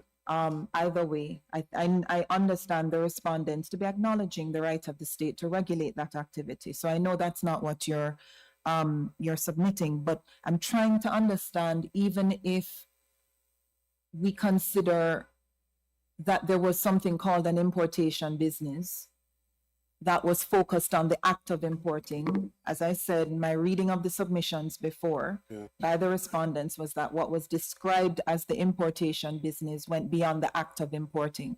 But let's focus on the act of importation, because I believe that's the component of Justice of Appeal Balkan's reasoning that was focused on the denial of the opportunity to engage in the work of one's choice. What I'm trying to understand is, how has the opportunity to import LGC been denied? Are you narrowly saying that what has been denied is the opportunity to import the product from the supplier of choice? No, I simply rely on what my learned friend Mr. Mendes put forward. At the end of the day, we've lost wholesale business, 45% of that. And that is an aspect of the business that you have the right to freely engage in. The right to continue your wholesale business in a way that is economically feasible. So the argument is that the legislation has denied the gas companies the opportunity to be wholesalers of gas? It has certainly fettered the right. Okay, one last question from me, please. And I'm sorry I didn't get the opportunity to follow up on this with Mr. Mendes, but there was a submission that the ability to import gas through the NGC terminal is it's a pretense. It's not really a choice which exists in reality, because that aspect of that activity is unregulated in a sense. I'm still trying to understand the argument, because when I look at the act, the amendment, section 6B, which governs import licenses, makes it clear that anyone who wishes to import LPG into Belize, they have to hold the import license. And one of the conditions is that they must receive and store LPG subject to the license and subject to, I'm quoting here, this subject to the same, to conformity assessment, quality assurance, and other requisite testing by or on behalf of the government at the project terminal. How is that unregulated activity? How is it? If the receipt and storage of the LPG has to be subject to conformity assessment, quality assurance, and other requisite testing, by or on behalf of the government I'm trying to understand how is the storage of the gas at the terminal considered to be something which is unregulated? Because what you have just read with respect, Your Honor, deals with only one aspect.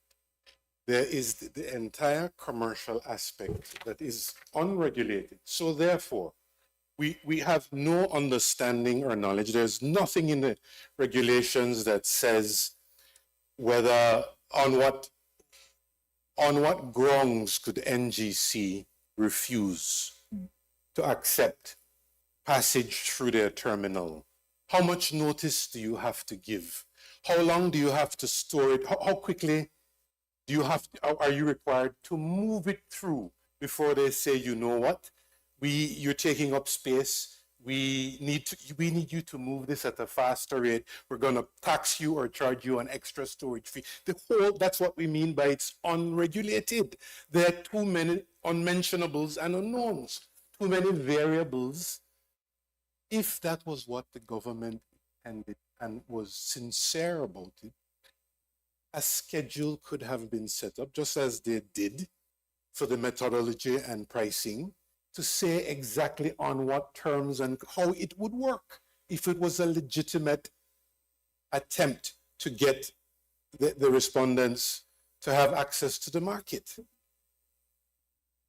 So that's what we mean by unregulated. Not just, yes, we see and agree with what's in there, but that's only one part of it. The entire commercial arrangement is unregulated, with not even so much as a bare bones framework for what will be involved. What will be There is no guarantee, in other words, that your product will be Absolutely allowed not. to. I'm glad you touched on what you just did, because I was wondering what a regulated framework would look like.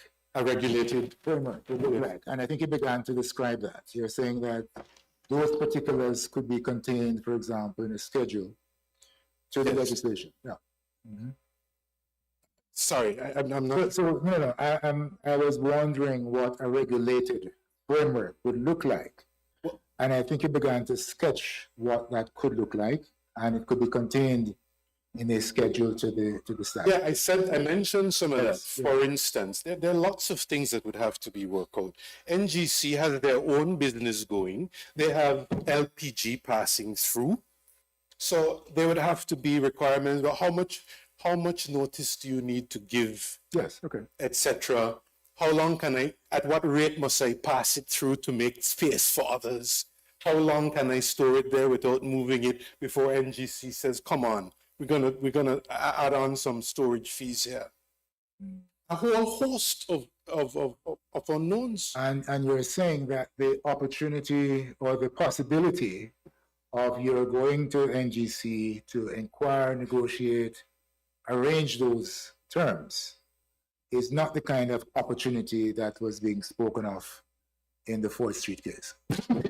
Correct. I mean, that's totally unfair. In addition to putting the respondents at a total disadvantage with all the points already raised by my learned friend, Mr. Mendes, in terms of the raft of exemptions, concessions, the guarantee by government that if anything goes awry, they will compensate the NGC. Added to that, one would think that the minimum the state could do is put some framework. To govern a commercial arrangement? Yes. So That's a minimum requirement. That's a minimum safeguard. That would perhaps strengthen the case that, well, your right to work hasn't been breached, but you're totally at the mercy. There's no guarantee of the NGC. okay, so your arguments, as I understand them, are restricted to the loss of opportunity to be wholesalers. You're not quarreling so much with the opportunity you have to retail Correct. customers in Belize. Correct. Yes? Correct. Okay, Correct. we're following. Well, I think I only covered, I covered, covered at least two of the 3 points. The other point raised by my learned friends very, very quickly is they say you can't complain, you're carrying on business. to put it very shortly, the right encompasses not just the right to retail, as President Anderson has said, but to engage in the full plenitude of the business, which includes wholesaling, which includes the right to importation. On the profit point, I just adopt what my learned friend, Mr. Mendes, has said. It's never been the case at any stage of these proceedings that the complaint has been that we are being deprived of the right to work, of the right to a profit, or that is what, the loss of profit is what constitutes a breach of the right to work. That has never been the case.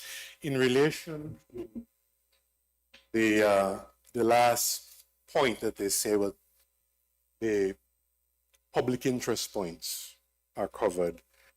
I want to suggest or urge that the court reads the cross-examination of Mr. Nicholson. I think it is very interesting and useful.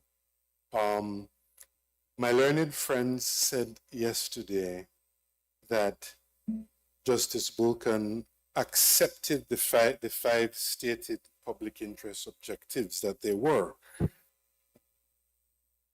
But with respect, that was Justice Bulkan did not stop there.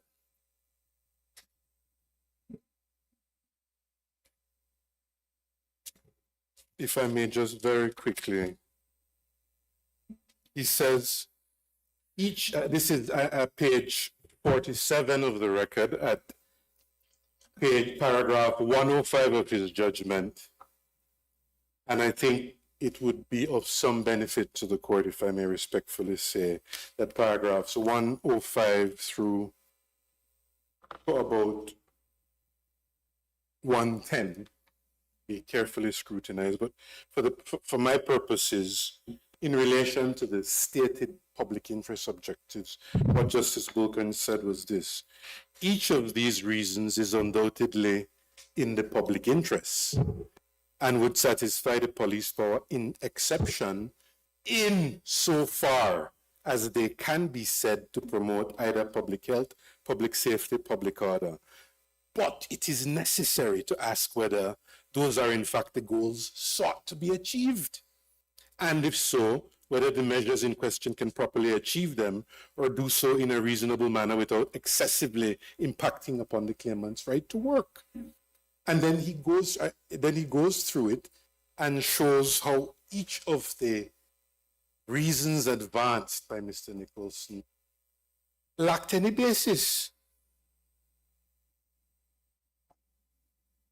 Mr. Nicholson was unable to explain the rationale for massive storage tanks since the existing supply comfortably met the demand. In truth, such was the devastation wrought by the cross-examination that there was no credible, verifiable reason left to be discerned from Mr. Nicholson's testimony, which would explain the need for the LPG scheme. And then he goes on to deal with the one point that he thought there was something in, which was storage capacity. And on that, he made several points he observed, and we, of course, think that he was right in doing so, that the mere stipulation in the amended act that there be a 1.5 million US dollars gallon capacity without stipulating how much you must hold in reserve at any one time is a defect. Because you can have the tank, but if your objective is to maintain volumes at a certain level at all times, the regulation said nothing about that.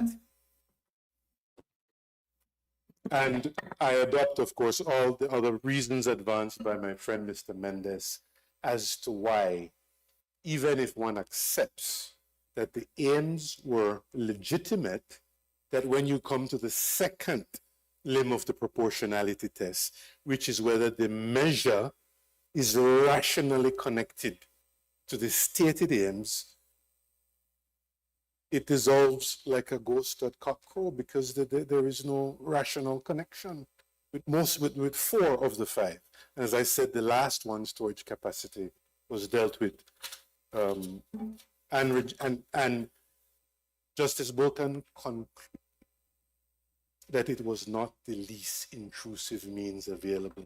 Now, I heard Justice Onanaiwu ask my learned friend, Mr. Mendez, but they could build a terminal so small and it would completely ruin the objectives of the NGC company.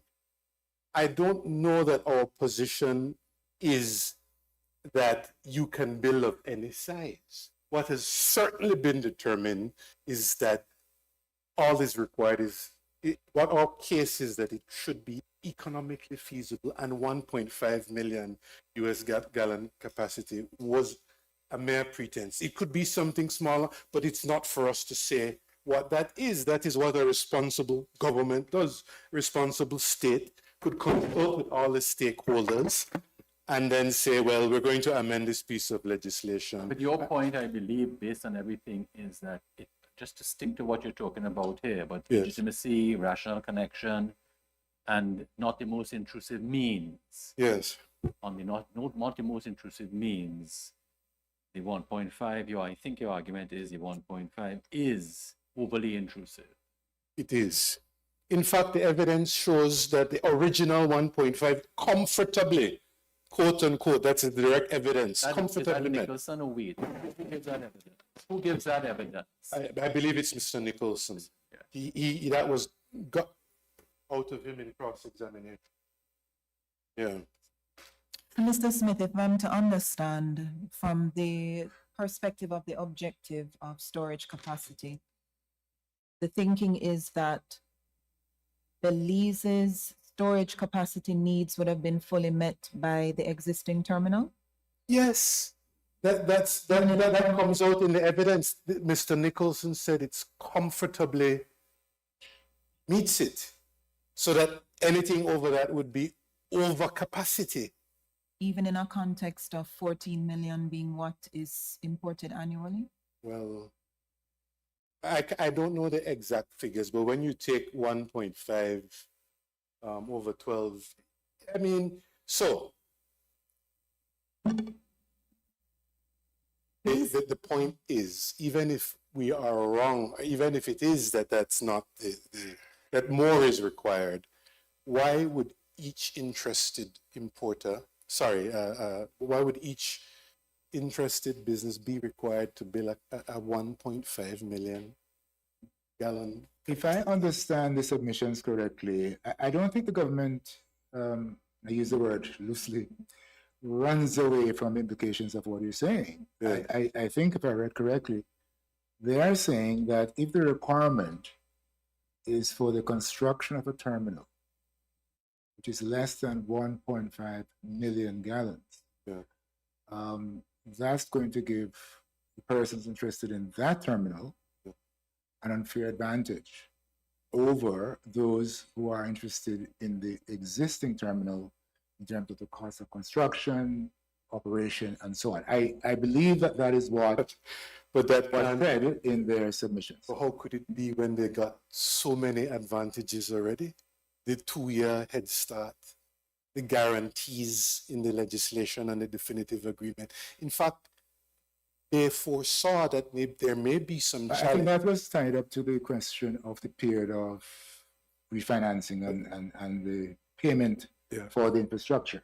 And they're saying that if there is a competitor to that process, then either the building of the infrastructure itself would be economically not feasible, or it would take a longer period of time to pay off for that facility. What would be wrong with it taking a longer period of time? Well, that's a matter within the government's Right. purview. The government is saying that we want to own this asset within 15 years. Right, but our complaint is not about the period of time, and our complaint is whether it meets the constitutional safeguards. There are established interrogations that a court goes through to question whether a piece of legislation is constitutionally compliant. Yes, And we are and- saying when you examine those things, the least intrusive means and the rationally connected aspect of it. I'm following you, but the policy of the government as articulated, as I understand it in the document, suggests a repayment period of 15 years. Yes. Okay. To adopt another policy option, another policy choice, might result in repayment over 20 years or 25 years, whatever. So the question then is, who makes that choice? No, that's a choice for the government. Okay. That's no doubt about that. The legislature, the state makes that decision. Okay. But our exercise, our interrogation is a slightly different one in terms of the Constitution. Yeah, Mr. Smith, I thought I understood Mr. Mendez to be saying those choices, those policy choices were for the government. But where you breach the Constitution, in particular the taking Yes. and the right to property, then compensate. That's how I understood the Yes. case. I thought it was simple from that point of view. Well, yes, it is, but I'm addressing the question of the right to Right work, to which is I understand, but I think it somehow becomes involved, all the I points. agree that it. Yes, it are becomes relevant, involved. yes. But you see, And as, sorry, please go ahead. No, go ahead. no, but you see, Mr. Smith, what I'm trying to work through with this particular right, because it's a different inquiry, right? Let's assume that there is a finding that there is a denial of the opportunity to engage in the company's chosen work, right? That threshold is passed and a breach is determined, a prima facie breach is established. The question of justification then arises, right? And it's a different exercise we would now be engaging in if we cross that bar. And what I'm trying to make sense of is, what is the court being asked to do in weighing and balance, in carrying out that weighing and balancing exercise that justification necessarily entails? I understand that we would have to be engaging in an assessment of, at least, is there a rational connection between, I think specifically I'm narrowing it down, the 1.5 million storage requirement for any additional entrant, Right. and the stated objectives. Right. If one of the stated objectives, I'm sorry, I can't get away from this because we're dealing with a PPP arrangement, right? We're dealing with an arrangement that the government entered into with private actors, where investments were made, a certain risk was assumed, and there was an expectation that the financing that was raised would be repaid within a specific period of time so that the asset would become owned by the state. I'm trying to understand what is considered to be irrational about that storage requirement and meeting the objective of repaying the investment within the period, the anticipated period, because that is dependent on a certain volume of traffic. I know I sound repetitive, but that's how I'm making sense of it. A certain amount, the user fees can't, the way in which this asset is going, the way in which the financing of this asset is going to be repaid is by virtue of a certain usage of the terminal. If the anticipated volume of traffic doesn't materialize, the user fees can't be raised. So I would just really appreciate clarification as to why the respondents are of the view that the 1.5 million storage requirement is not rationally connected to the goal of repaying the cost of financing of this asset within the stated period chosen by the government. First of all, Yeah. I don't know that there was any evidence put forward to that effect. All meaning that we are requiring other interested participants to construct a facility of a minimum of 1.5 because we have to ensure that we recover investment within a certain time.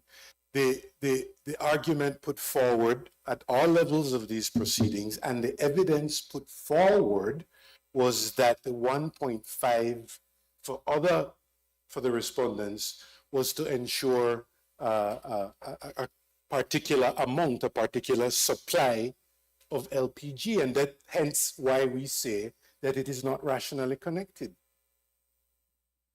Because that is not the least intrusive means, following our understanding of the proportionality test. Yes. Mr. Mendez, I know you're on the right to work. Just make that sorry. You're on the right to work, but your work is coming to an end pretty soon. Yes. So very quickly then on freedom of association. Yeah. We would wish to urge upon this court in deciding upon the constitutional hermeneutics to be used on this right, to consider again the statements made in Solomon Marin, which talks about an ideological approach to constitutional interpretation, one that recognizes that Caribbean constitutionalism has been dynamic, developmental, evolutionary, that the role of the court is transformative, both as to law and as to society, that an open-minded approach should be taken, that it should be present and future-looking, that the Constitution is sui generis. My learned friend, Mr. Edward Fitzgerald, pulled on an international covenant on economic, social, and cultural rights. Sure, that is important. But you don't use that to interpret. That was in relation to the right to work. Because we have our own sui generis constitution. And that means that it should be used as a basis. It is a living document that evolves to meet. But that case you mentioned, sorry to Please do. interrupt your flow, but was it a case on socio-economic rights? No. My friend, Mr. Fitzgerald, just pulled down the convention to say. No, I'm talking about the case, Which the Marine case that you mentioned. No. That was it was on a criminal side, but still, in that judgment, there was a very, I think, useful exegesis on the approach. Very quickly, Your Honors, we say that on the plain literal meaning, without the need for any special generous approach, on the plain literal meaning of section 13, it does encompass interpersonal relationships and relationships of a private business nature. So that, if I can just quickly read it, except with his own consent, a person shall not be hindered in the enjoyment of his freedom of assembly and association. Then it says, that is to say. So what does the phrase that is to say means? It means to explain, to elaborate, to give meaning to what came before. That is to say, his right to assemble freely and associate with other persons. And then it goes on to particularize in particular. So it moves from the general to the particular, and then lists trade unions, other associations, and so on. So that the right to associate with other persons, we say, there is nothing in the language of that section that includes or introduces the notion of collectivity in relation to the phrase associate with other persons. There's nothing that introduces any element of institutional or organizational framework or requirement. There's nothing that introduces a common purpose. We say the ejusdem generis rule and the nocitur associis canons of interpretation simply do not apply. The ejusdem generis would apply if the right said a person shall not be hindered in the enjoyment of his freedom of assembly and association. That is to say, his right to form or belong to trade unions, political parties, political associations, and other such groups or bodies, then yes, that would be conditioned by what came before. But the aegis and generis rule simply does not apply, we say. Is this right also subject to the proportionality test? It is. Okay. And we are, of course, I won't repeat all that we said before, but I adopt those and rely on our arguments in that regard. I found something interesting in the case relied upon by my learned friends, the European court case of Bolton and the United Kingdom. Yes. You have 2 minutes, Councillor. Right, and I will simply say that in that case, the court, there is an implicit recognition that association includes social relationships. This is what the court said. In the present case, Angela Bolland was informed by prison officers that she would remain in her cell instead of joining others in association before lunch. So there's no institutional or organizational requirement there. This is at page 7 of that judgment. And they go on to find, the court considers that Article 11 does not apply within the context of prisons to confer a right to mix socially with other persons at any particular time or place. The court didn't say that Article 11 does not apply at all in relation to mixing socially or social relations. It said in the context of prisons, and McFeely followed this case. Of course, the big case that we wish your honors to consider is the New Nation Movement case, and it's fully set out in the submissions. It clearly provides the philosophical underpinnings of what we are urging upon this court, in that the right encompasses two perspectives: the collective and the interpersonal between one or two persons. That's particularly at paragraph 27 of the judgment, but we ask you to read from about paragraph 23 to about paragraph 30. Thank you. Any further questions, Your Honors? It doesn't appear so. Thank you, Mr. Smith. Thank you for your indulgence. Okay, well, in line with what we have agreed, we will take a break now for about 15 minutes and return to hear the replies. Thank you. All right.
So each side has 45 minutes. Yeah. Yeah.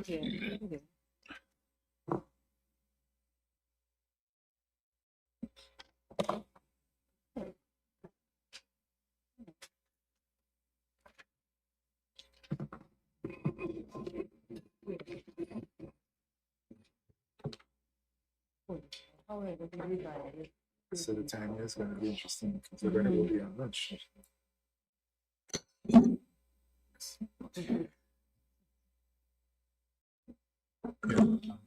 That's cool. Yes. Thank you. Welcome back. Council, could you advise us as to how you propose to divide the 45 minutes reply? Good afternoon, Your Honours. Yes, I'm going to start by dealing with the issue of whether the appellants have identified any property that has been taken. I hope to be about 15 minutes. After that, Mr Fitzgerald is going to deal with whether the legislation is regulatory in nature, the right to work and freedom of association.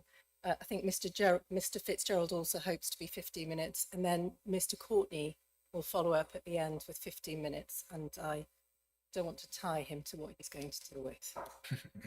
Very well. Thank you. If I may proceed. The first question I'm going to deal with is the question of what is goodwill, which, as the court knows, is important an issue in this constitutional case, but also an important question of private law. Mr Mendes says that the property the claimant companies have lost is not profits but goodwill. He defined that goodwill as customers and customer base. His point is that there's property in each and every customer, and we respectfully submit to the court that is an error, and it is an error which the trial judge fell into and the Court of Appeal adopted. This deals with Mr Mendes' suggestion that there are two collateral findings of fact in the courts below that goodwill had been taken. The finding of the first instance judge, Mrs Justice Arana, at that time is at page 36 of her judgment, record page 5022. And I'll just read it, the critical bit to the court. She said, I find that the claimants have established on a balance of probabilities that their customers and therefore their goodwill has been appropriated by NGC without compensation. That was adopted by Justice of Appeal Bulkin at paragraph 48 of his judgment at record page 28. So in other words, we say that the court below adopted a conceptual approach to the question of goodwill, and they followed Mr Mendes' submission that customers equal goodwill. And we say that that is not the right approach. A characteristic of a property is that it can be bought, sold and transferred, and no company has any property in a customer. They may well have property and contractual rights if you had a contract with that customer, but that's not the same thing as a customer who is obviously free to walk away at any point. The court was taken to the Ulster judgment this morning and to the judgment of Justice Shield in that case. And Justice Anderson referred to the example of a milk and rounds business. And it's quite relevant in this case what is said by Justice Shield at the bottom of page 86 to the beginning of page 87, and I'm just going to read it to the court. The justice said, I can quite easily visualize the case of a milkman retiring from business and selling without any transfer of his vehicles or premises a list of his customers or a list of his customers in one particular area. The purchaser would not, on such a sale, become entitled to compel the customers to buy milk from the purchaser, but without doubt it would be of great assistance, great benefit to him that to be able to say truthfully to such customers that he had the good wishes and blessing, or shall I say the goodwill of the former supplier. So the assessment is not whether you have the customers, the question is what is the attraction of the customers, or in that particular case, it was identified as any recommendation which would be given by the former owner. It was suggested to the court yesterday by Mr Mendes that I did not take you to an authority which supports my proposition that goodwill is not a divisible concept. You can't divide goodwill. You can't buy 55% of goodwill in a business. That's our case. That's not correct. The court was taken yesterday to the Inland Revenues and Muller case, which is a House of Lords case, and that's referred to in the Attorney General's submissions at paragraph 25. We've provided the court with a copy of the appeal case's law report. It's a tax case and it concerns an agreement to sell premises of a wholesale manufacturing business and the goodwill of the business, both elements together for a lump sum. The question the House of Lords was concerned with was whether the goodwill portion of the business would attract stamp duty because the contract was governed by English law. The difficulty was that the premises or the location of the business physically was in Germany. So the question is, could you separate off the goodwill from the remainder of that business and treat the goodwill as separate valuation for English tax law purposes? The judgment is very helpful. I'm going to, with your indulgence, read two sections of it. I don't know if the court wants to look at this, but maybe if I just read it out in the interest of time. The first is from bottom of page 223 of the law report, and that's Lord Magnolton's judgment. And in it, he says as follows: what is goodwill? It is a thing very easy to describe, very difficult to define.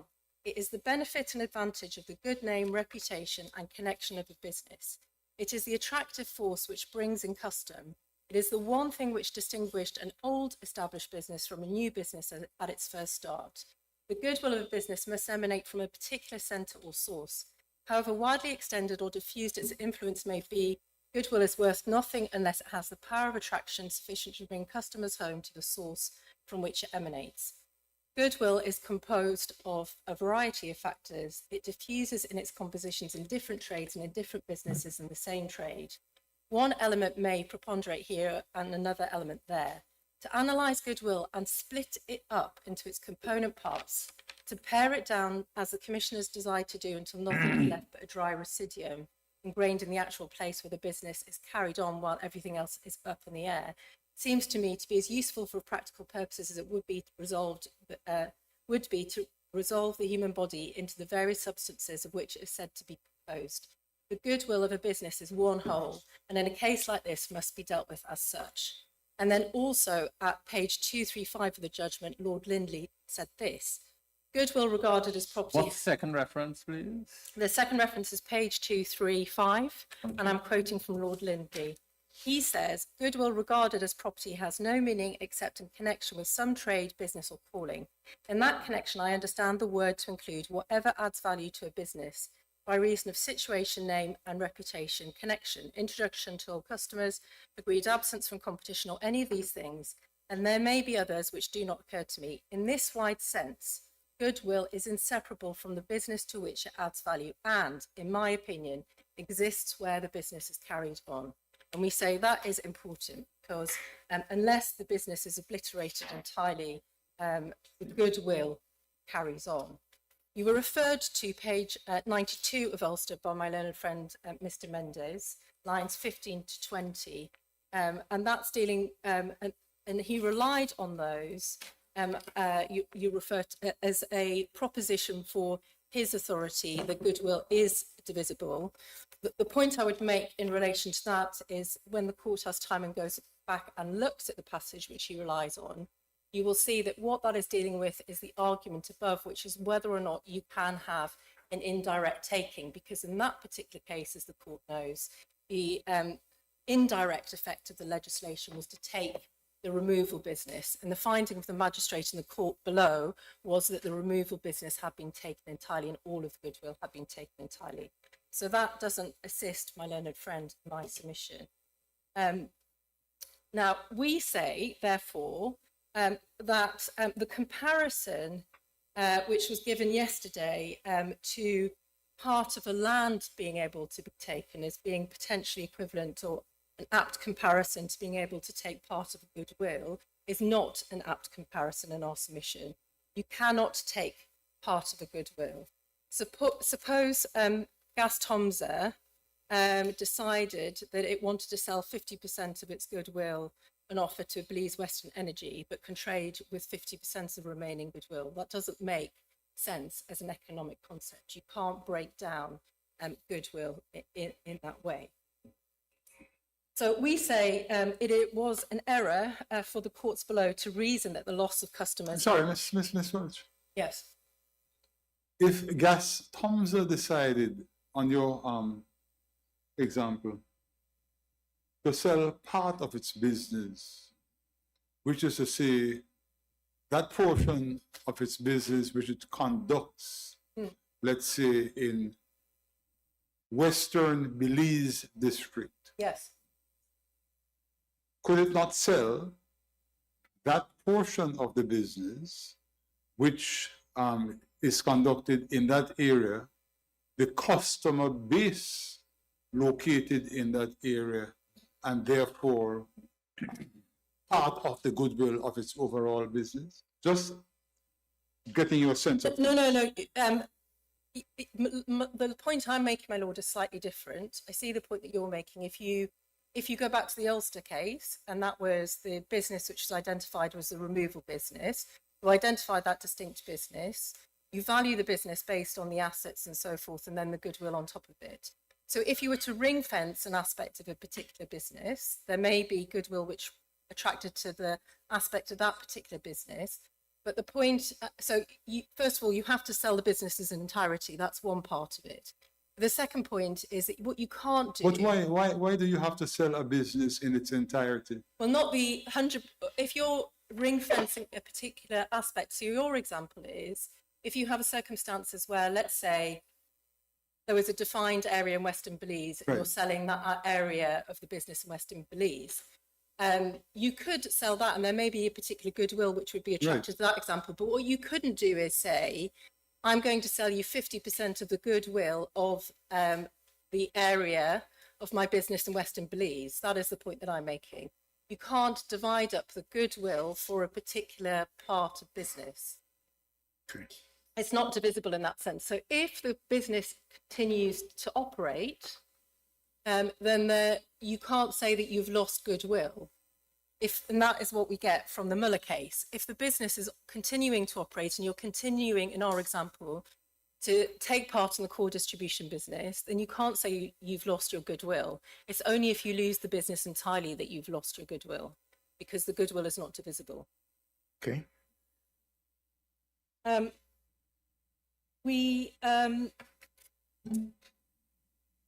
second point I wanted to make is that yesterday Mr. Mendes submitted that the evidence showed that the claimant companies had lost all of their wholesale business. And you recall that came out of the percentage discussion and Mr. Waite's evidence. What I want to show you is that on the claimant company's own evidence, they didn't lose all of their wholesale business because they still retain some wholesale customers. And I do think that is something which would be valuable for the court to look at. So if you could bring up in the record page 2655, which is the second affidavit of Mr. O for Southern Choice. You have to repeat that for us, please. Page 2655 of the record. And you look at paragraph 36. And if you go over what you'll see that he is describing is that there had been a loss of wholesale customers as a result of the legislation that had come in. And then at paragraph 37 over the page, he says, the following is a table showing our current wholesale bulk customers who continue to purchasing from Zeta, but in a lesser volume since NGC began supplying. So their own evidence was that they were continuing to supply even to wholesale customers after the introduction of the legislation. And of course, we know that their retail business was not affected. So is this after the original act or the amended act? This, I think, is after the original act because he's talking about the difference between 2019 and 2020. Okay. Third point to make, which follows up on that, which is one can test, and indeed Mr. Mendes was tested on this by questions put by Justice Honor Nehru and Justice Barrow earlier today. One can test the question of whether or not they did in fact lose goodwill in their distribution business by the facts of this particular case, because as was pointed out, if all things were equal in this case after the introduction of the legislation, because the wholesale price was the same. So what you had as NGC selling the wholesale price on one hand, and you had the claimant companies selling it on the other hand, if the claimant companies had goodwill, you would expect that the claimant companies would still continue to attract business through that goodwill because the price was equal. And I only mention that to say is that illustrates the problem with the way in which this issue is approached conceptually below, because customers do not equate to goodwill. And as Justice Appeal Balkan accepted, there was no expert evidence on the question of goodwill in the Court of Appeal judgment. Fair warning that I think you have 1 minute left of your 15 minutes. Very good. I'm going to be very quick. Two very short points then. One was just the concession that or the discussion that I had with Justice Jamadar yesterday on the potential for control over imports to the impact of goodwill on a business. It is, in our submission, conceptually possible, which was the point put to me, that changes to import regime can impact business and could have an impact on goodwill. So one example to illustrate this is in Belize at the moment, there is a regulation in place that one cannot import single-use plastic. As a result of that regulation, businesses in Belize that sold multiple-use plastic bags can no longer do so. The result of the size of that business may have shrunk, as the value of the business may have shrunk. It's logical to assume that the value of goodwill which goes across the business may have shrunk. But that may or may not be so, because those companies may have pivoted and began to supplying bags which are permissible, and so one cannot just say, just because there's been control on import, it automatically follows that there has been an impact on goodwill. The final point that I just wanted to make briefly is, it is said by Mr. Mendes that there is no importation business. We say that, sorry, there is business in importation. We say that there is no business in importation. As Justice Honor Nayu said yesterday, we say quite properly the core business is distribution. That distribution business remains. As I've just discussed, they continued with retail. There's evidence that they continued with wholesale customers. What was the difference? The difference was that they had to buy the LPG from NGC rather than getting outside the country. They weren't stopped from selling those suppliers. They could, their customers from before. They were perfectly able to do so. All they had to do was buy the LPG from NGC, and that we say undermines that point. Sorry, one final point, which is just to clarify a point of confusion which may have arose in my questions from Justice Barrow yesterday on the issue of permits. I may have elided the two incorrectly. There were two permits in existence. There was the import permit, which is a short-term permit for 30 to 45 days to bring the LPG into the country. There was then a separate license which allowed the LPG companies to continue business. They were described as retail fuel dealers LPG licenses. That's referred to in paragraph 12 of the Attorney General's January reply. And those are the licenses which you require to do business. So we rely on the distinction between the two also on this point to say there was no business in import, but the business that they were licensed to do is the distribution business. Those complete my reply submissions, unless the court has any questions. Thank you very much.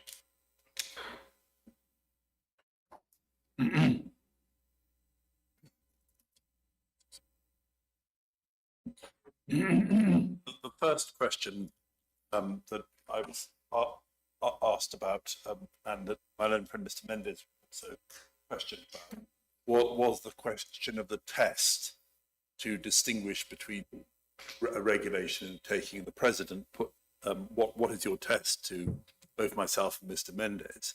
Mr. Mendes said that the test for determining whether it is a taking or regulation is whether the property owner retains his property. Even if you apply that test to this case, the claimant companies retain their business. They retain their distributing business, which is what Justice Anane put was the real business. They retain indeed their retail business, and as my own friend's just shown, they retain their wholesale business, although in an attenuated form.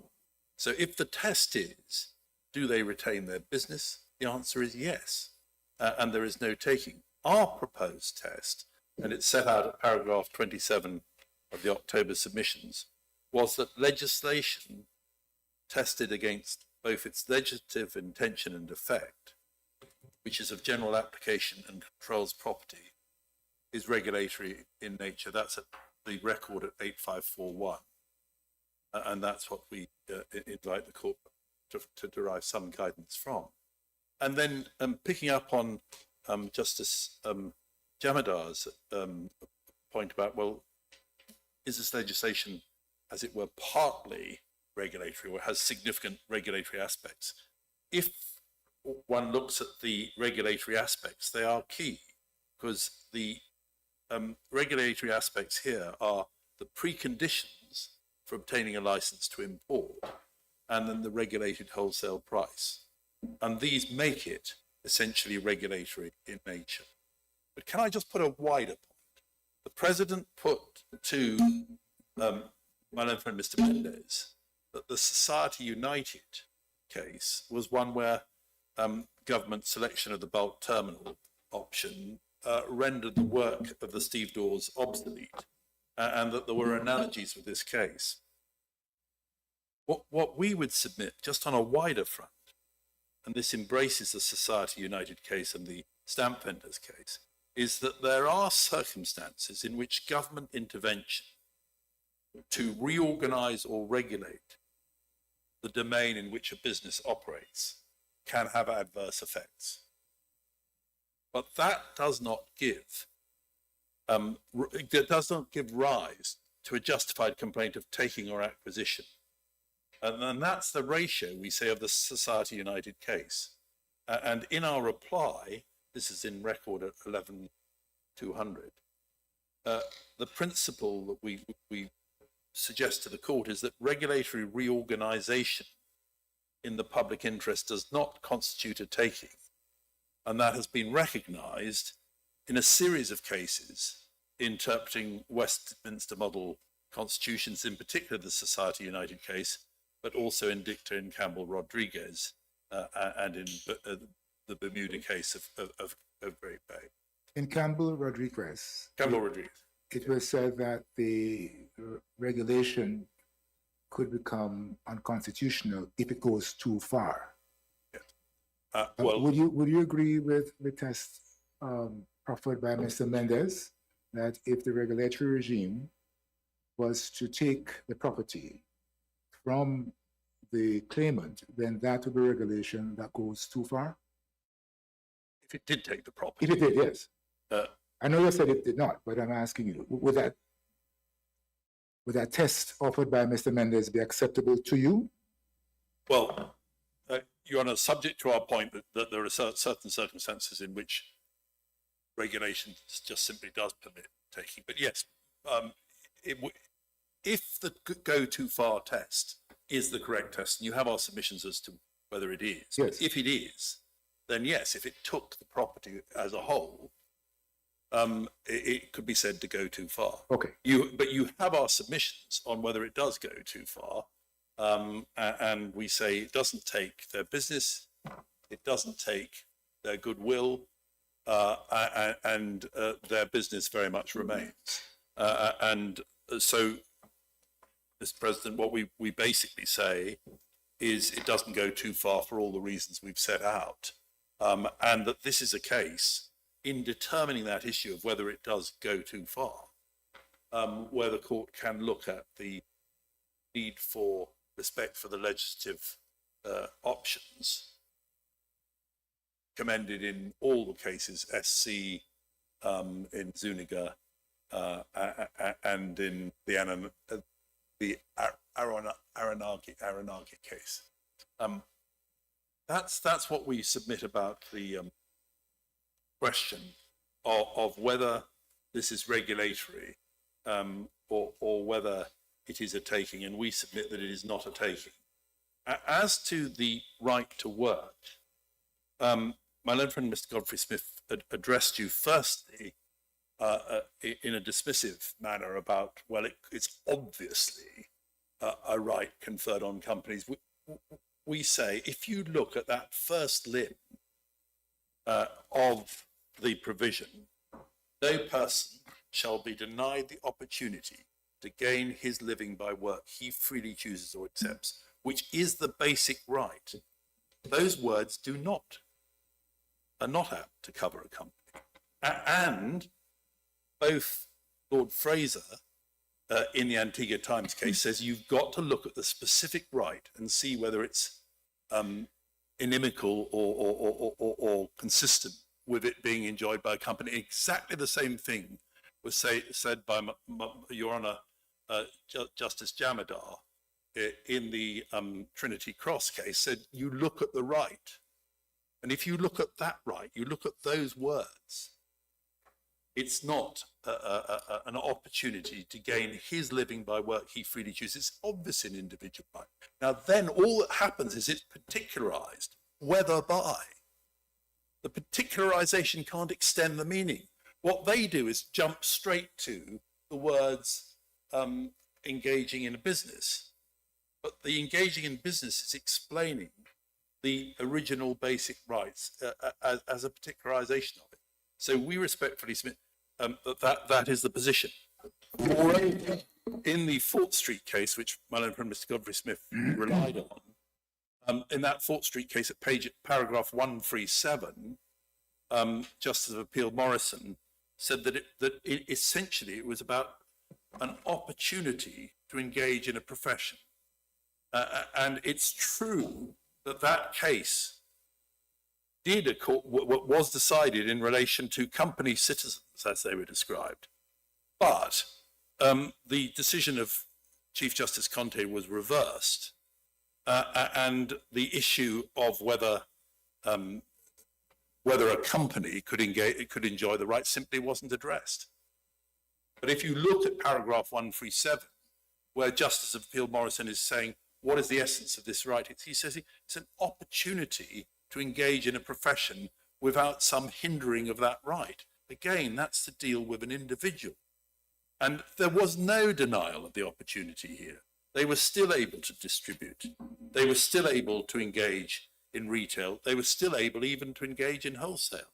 If you're talking about the denial of it, it's where you have some inhibition or disenabling, like you cannot, if you are of a particular class or of a particular type of person, or you cannot do it unless you pass some particular unreasonable test. That's denying of the opportunity to work or engage in a profession. It just doesn't apply here. The right. Would you say that a company can engage in consultancy work? Yes. Yeah. Yes. So if you're using the test that you indicated earlier, is this not something a company is capable of doing, engaging in work? But I'm just looking at I'm looking at the test, the wording. The word is to the company is engaging in work, which it freely chooses. Yes. Yes. Well, it doesn't. It's just that the language of free choice is the language of an individual engaging in work which it freely which he freely chooses. We say that's just not apt to describe an artificial person like a company, particularly a commercial company. But I appreciate this is. It's a question of looking at the words and seeing how it. But Mr. Fitzgerald, I imagine in any event, your point is it is beyond dispute that it's about an opportunity to work. Yeah, Your Honour, precisely that. Whatever the position is as to whether an artificial person can properly fit that description of an opportunity to gain his living by you don't describe a company as gaining its living. That's an individual thing. Where did they get it from? They got it from Article 6.1 of the UN covenant, Which you shared with us, I think. yeah, yes, but that's been interpreted, and it was obviously existed before the Belize Constitution. It's 1967. The Belize Constitution is 1981. Where did they get it from? They got it from something which was intended to describe an individual's right to work, to engage. I would say a company doesn't gain its living by the work it freely chooses. It's just simply inapt to describe it. But kind of toning it down a bit, I just simply say not deny the opportunity, and in any event, it's proportionate. And in relation to that proportionality test, the court is dealing with an area where the repeated emphasis throughout the So the Caribbean. proportionality test applies to the question of opportunity. Yes. Yeah. Yes, and if there's an opportunity. And so the third test, that is to say, is it rationally related to objective and is it proportionate? I say that is a classic case calling for deference to the decision making of the elected legislature. And then finally, can I just deal finally with the freedom of assembly? We say that again, my learned friend, Mr. Godfrey-Smith, passionately pleaded for what I take to be an extension of the rights or creative approach to the rights, but we are involved, as has been repeatedly said in courts, in looking at the words of the framers of the Constitution and giving them the meaning that they have. Interpretation, not divination. Interpretation, not wishful thinking. That's to say, you cannot reason from the ought to the is. You have to start and end with the wording of the convention. Now, if you look at the wording, by 1981, when the freedom of association was put in, you already had the definitive interpretation of those words in Collymore by Chief Justice Wooding, given the blessing of the Privy Council. They had a certain meaning, a meaning of joining a collectivity, an association or a trade union. That was the meaning. Kowali, Mr. Justice Kowali re-emphasizes that in the Bermuda case, the same-sex marriage case, at paragraph 63. It's not a right to social relationships. And my learned friend, Mr. Godfrey-Smith, appealed to the case of Bollen, but in the definitive discussion of this case, of this point in the European Court, in the case of McFeely, which you have in the bundle at paragraph 114, they expressly say that it doesn't cover ordinary social relations. They expressly say that it covers collective rights such as joining associations or trade unions. So that's the two times that the European Court has looked at it. But they're not just saying everybody else has a right to associate socially but not prisoners. They would never say that. What they're saying is it's not that kind of right, which is just about social interaction. And the sole basis is the Justice Williams' judgment in Smith. And we respectfully say that on this matter, Justice of Appeal Balkan was entirely correct. Fair warning, counsel. 1 minute left for your. Well, 15. all I can say is I'm grateful to the court for its indulgence and I'm grateful to my learned friends for their patience. And that's it. Thank you very much. Thank you.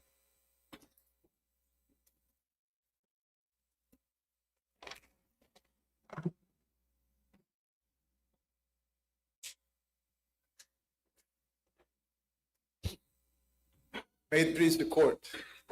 Your Honor, I hope to finish in the 15 minutes or less.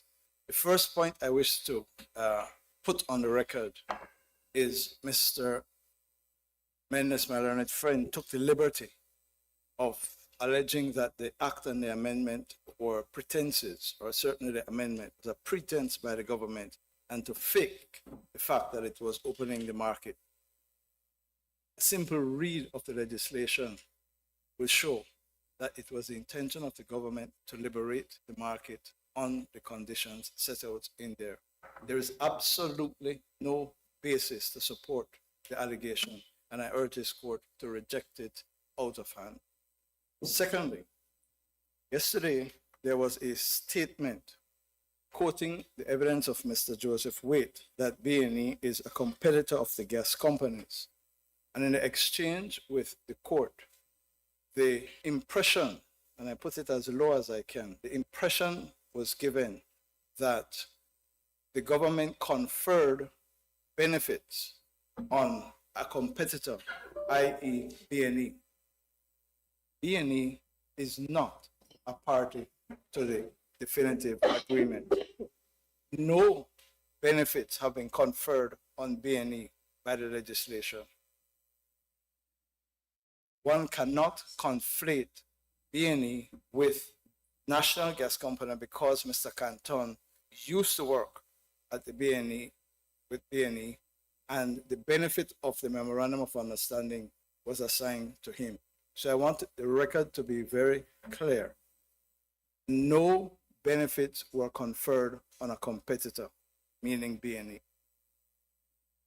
Thirdly, Benefits were conferred on the national. Gas Company. absolutely. Okay. Absolutely. The point I'm simply making is that the discussion was in the context of Mr. Waite saying that B&E is a competitor of the gas companies. The discussion evolved into the benefits that were conferred on National Gas Company, but there was an implication that, oh, the government has now conferred benefits on a competitor of the gas companies. And I'm just making clear that that is factually incorrect. Would you say that the National Gas Company is a competitor of the respondents? In the wholesale market, the way it has evolved, Yes. Okay. which point I'm going to come to very shortly. Sorry. It emerged, I think, in discussions yesterday that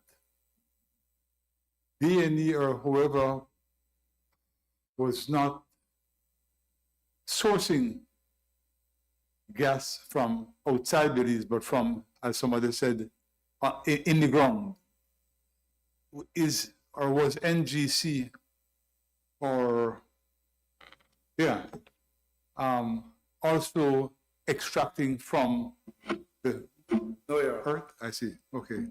They were importing. So entirely an import. Yes. Okay, gotcha. The third point is to very, very briefly respond to my learned friend, Mr. Mendes' submissions on the question of equality. He took the court through a recitation of the benefits that exist in the definitive agreement, some of which were enacted into law, and to assert that, look how unfair it is to my poor companies. Look at all of these benefits that were given to the national gas companies. So sad. Well, when his clients spend $60 million and invest, they will be entitled to apply for those benefits. The cases that we have submitted and which we rely on say that for you to allege that you are being treated unequally, there must be like persons or bodies who are treated differently. The cases say where the circumstances that exist in relation to one person, that person can constitute a class. There is no comparator to the National Gas Company, full stop. Our submissions are there on that. Before you on that, Mr. Courtney, what I think part of what Mr. Mendez was saying was that nobody else was given an opportunity to get those benefits. You're coming to that? Coming to that. Okay, good. It is critical for the court to appreciate, in my respectful submission, that the legislation that is under challenge, on its face, seeks to implement what was agreed in the definitive agreement between the National Gas Company and the Government of Belize. And before developing my submission on that, I wish to make abundantly clear Mr. Justice Barrow indicated, it is the practice of governments throughout the world to have definitive agreements with intending investors and to say to them, if you build a Sandals Hotel in Tobago, these are the benefits that we're going to give you, and we're going to put it in law. It is the practice of the government of Belize to say to an investor, if you're going to spend 60 million US dollars to put a facility at Big Creek, these are the benefits we're going to give you, and we're going to give you, put it in law. And there is absolutely nothing improper, unlawful, or illegal in the company saying to the government, as a condition of my going to the market and borrowing that money, the legislation must have these benefits. If you do that, I will borrow and I will take the risk. It is public-private partnership 101. Mr. Courtney, there's one little point that doesn't sit easy with me, and it goes back to the standards, because I think it is relevant here. Is it that the agreement can be that no other hotel will therefore be put in Tobago? I think that is where There is we an need a actual discussion. case in Belize on that point. The government cannot guarantee the exclusivity. There is no guarantee of exclusivity in the definitive agreement. The government has given a indemnity, and that indemnity is a contractual obligation. And the government, and let me then move on to So the point. just to ask you this then, can the government guarantee a monopoly? Well, I believe that legally, as I said, there's a decision in Belize that says it cannot be done. The government cannot fetter itself or fetter another parliament from passing a law. If you give somebody a monopoly, it's only as good as until parliament says it's over. The legal consequences of that in terms of obligations is a different issue. To answer more directly, Madam Justice Lee, I would hesitate very much to advise a client to accept a guarantee in a contract with the government that I am going to guarantee you a monopoly. I'm not sure that the executive can guarantee that on Parliament. But very quickly, I was saying that the legislation is implementing the definitive agreement. And that is why the terms in the definitive agreement more or less mirror, the terms in the legislation more or less mirror what is in the definitive agreement. That was the commitment, and the investment was made. As Mr. Mendez says, you read the definitive agreement, the investment was made. So that is your equivalent in Belize to the gold card, which is being offered in some other places. Indeed. The point I wish to make is this. Anyone who wishes to come in and build a facility for 1.5 million gallons or more is entitled to come to the government and say, I want a definitive agreement. These are the conditions under which I propose to do that investment.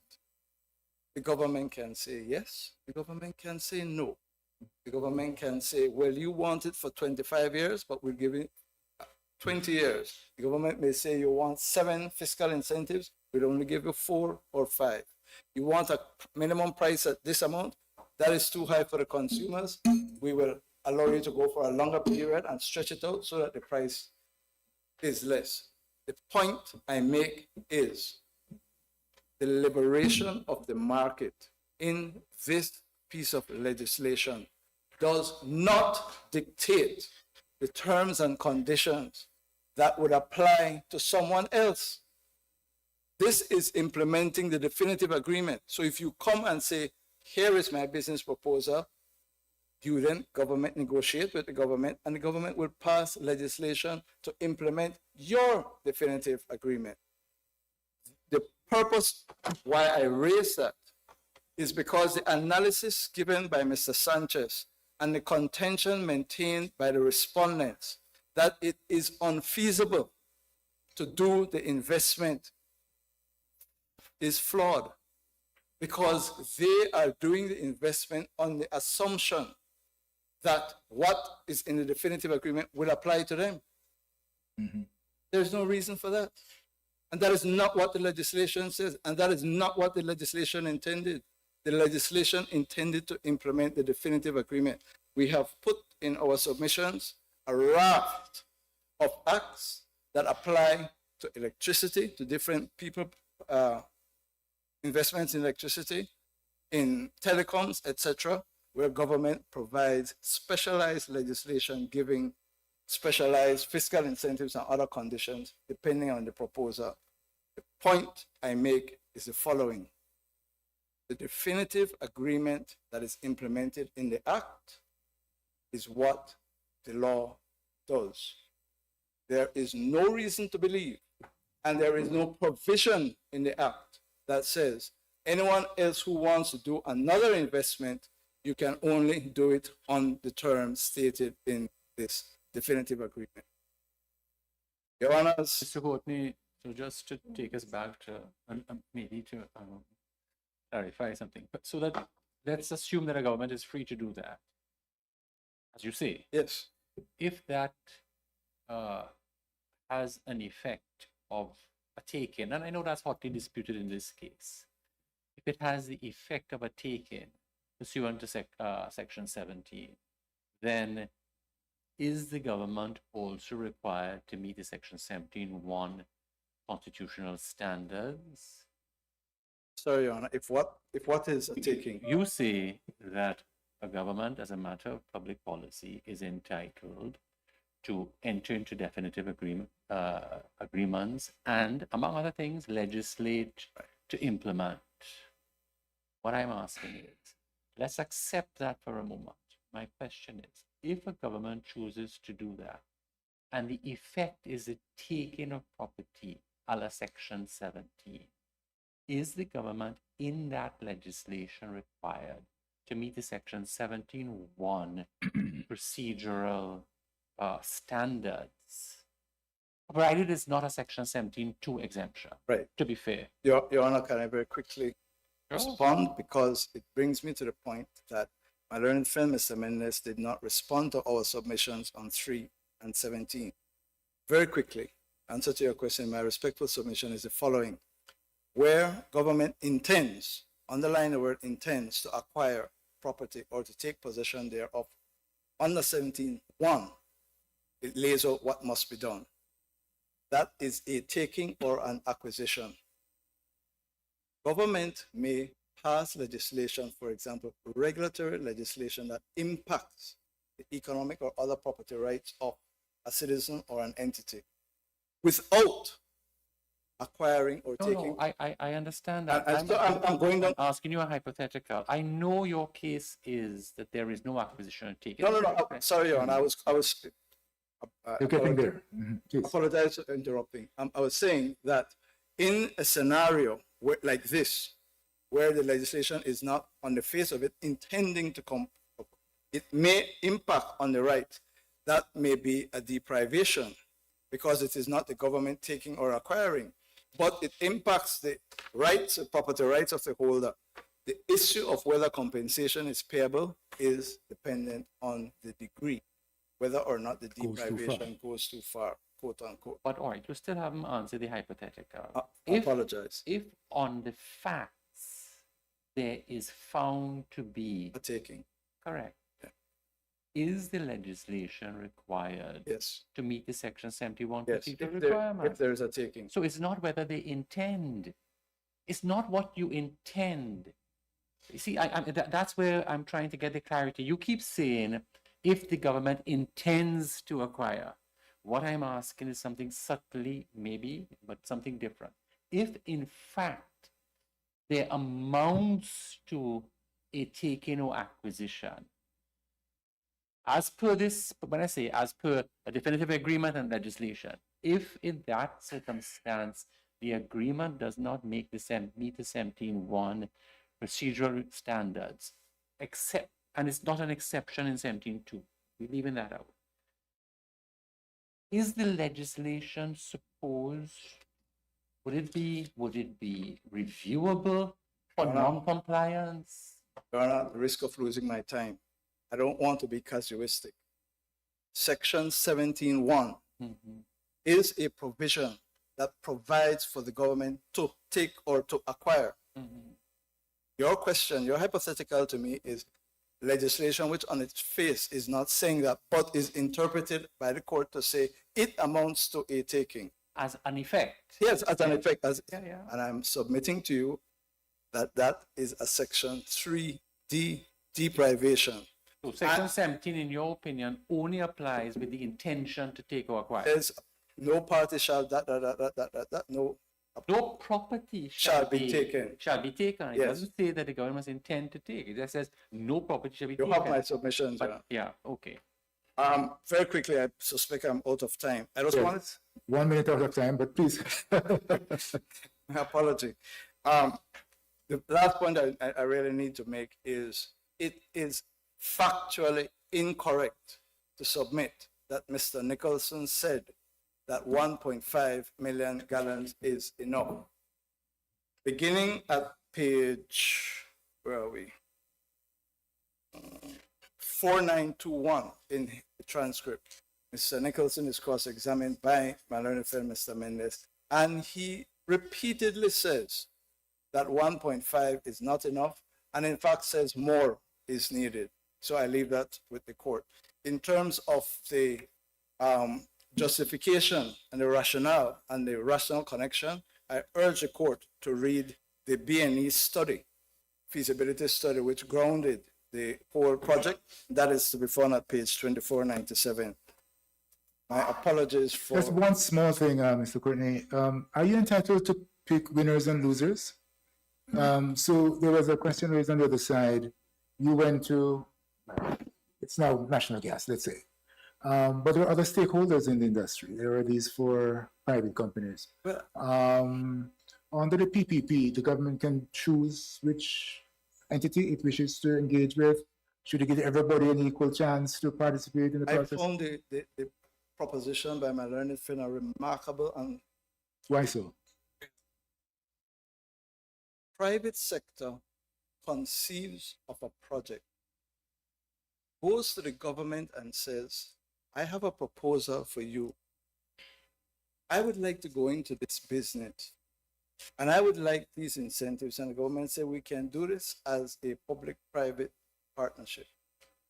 And my learned friend says, the government must tell him to go to the Saragossa oligopoly companies, disclose to them your business plan, and tell them they can invest in your company.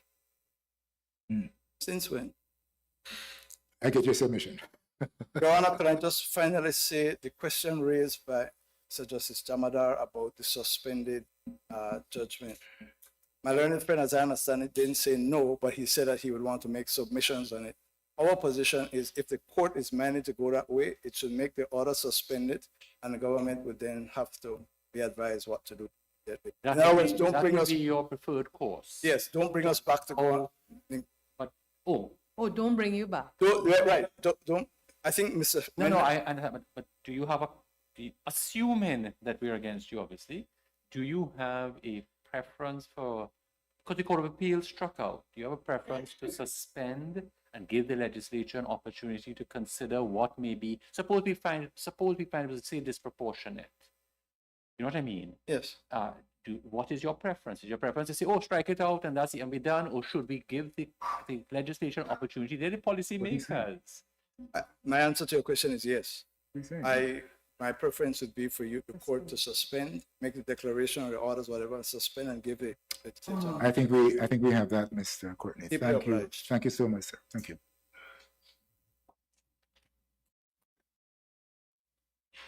And I'm not unaware, Mr. Mendez, that the other side went a few minutes over their 45 minutes. I assure you. Well, first of all, I'm sorry to say that you're going to have to put up with me alone for the reply, because Mr. Smith has deputized me to deal with those parts of the issues that he dealt with. Unfortunately, it seems that over the last 2 days, I have not been able to represent my thoughts accurately. because it seems that my learned friends have attributed to me things that certainly I never intended to say. So I did not make the submission that there was any obligation on the government to approach my clients in order to involve them in the investment process. I did not say that. I said, maybe by way of an aside, that had that been done, then there may have been a different scenario working itself out. That's all I said. And implicitly, it not having been done, it opens them up to this. It opens them up to challenges that you now come and take somebody's property because they are not participants in the investment in the 1.5 million gallons. I had you clearly this time. Thank you very much. The other one is that my learned friend, Ms. Welch, says that I submitted that goodwill is to be equated with customers. What I said was that a manifestation of your goodwill is the customers that you have been able, the loyal customers that you have. And I recall that I used that phrase manifestation of after I had referred the court to the way in which Chief Justice Ritchie in the Manitoba case had discussed goodwill. I referred you to those passages, and I referred you to the passage that I think the learned friend read out from the Muller case, which reflects the Lord McDermott's description of goodwill in the Ulster case. So I did not make that submission, and I do not think that there was any certainly intention on the courts below to make that equation as well. It was all a matter of the manifestation of your being the customers. As far as the Muller case that has been cited, I apologize to my learned friends that that they didn't mention the case in the course of their submissions is what I was really getting at. I imagine it is in their written submission somewhere. But in any event, that a case dealing with whether you can tax a part of a business, I think it had to do with a location, and dealing with your taxation on goodwill, whether you could divide it for the purposes of taxation, I respectfully submit, is an entirely different proposition than when you are considering somebody's constitutional rights. And I hearken back to the quotation, that the metaphor that Justice Shield in the Ulster case was referring to, about that if you chop off one limb, you don't get compensation. You only get when the person is entirely limbless. I'm respectfully submitting, when you're dealing with the constitutional proposition of property, it is quite possible, I think as Justice Barrow pointed out, you can sell off a separate part of your business, just as you can sell off your wholesale business as opposed to your retail business. And in deciding what the value of that is, I am sure that the experts would advise the seller and the purchaser as to how you value that part of the business, including its goodwill. And I say, but that taxation case, respectfully, cannot be relied on when the court is exercising its constitutional jurisdiction. Likewise, my learned friend, Mr. Fitzgerald, said that, this is his words, that my test of regulation is whether you retain your property. I did not say that. I said that we don't have to get to the question whether regulation has gone too far is the test, because this is a case where your property is taken. I said that the question of regulation and whether it has gone too far usually arises in circumstances where you still have your property, but it is regulated, and you're then asking your question whether the regulation has gone too far, such that it constitutes a taking or a deprivation, as the case may be. That is what I said, and certainly I did not say the test is whether you retain your business, because I have been consistently making the point that what business you engage in is relevant to the question of the right to work. Whether you have lost whether your property is determined by the question whether your goodwill, whether you have goodwill, whether that goodwill has been taken. Of course, it stands to reason that if the test is whether regulation has gone too far, if the regulation has had the effect that your property is taken, obviously it's an acquisition, and it's whether the But you characterize the legislation as regulation. If its effect is to take, then it is a taking. And that's the point that I make. On the right to work, my learned friend, Mr. Fitzgerald, is asking you to abandon the approach which this court has said must be taken to the construction of constitutional rights, which is a generous and liberal interpretation. And he says that when you see the words, a person, I forget the exact, opportunity to earn a living, the right to earn a living. Taking off from the point where Justice Anderson led us, that is to say, you might have a consultancy firm. Well, the fact is that people, families, run businesses, they run trades. They may do it via a trade name, they may not incorporate, and they may earn their living that way without incorporating. But there are obvious advantages to incorporation.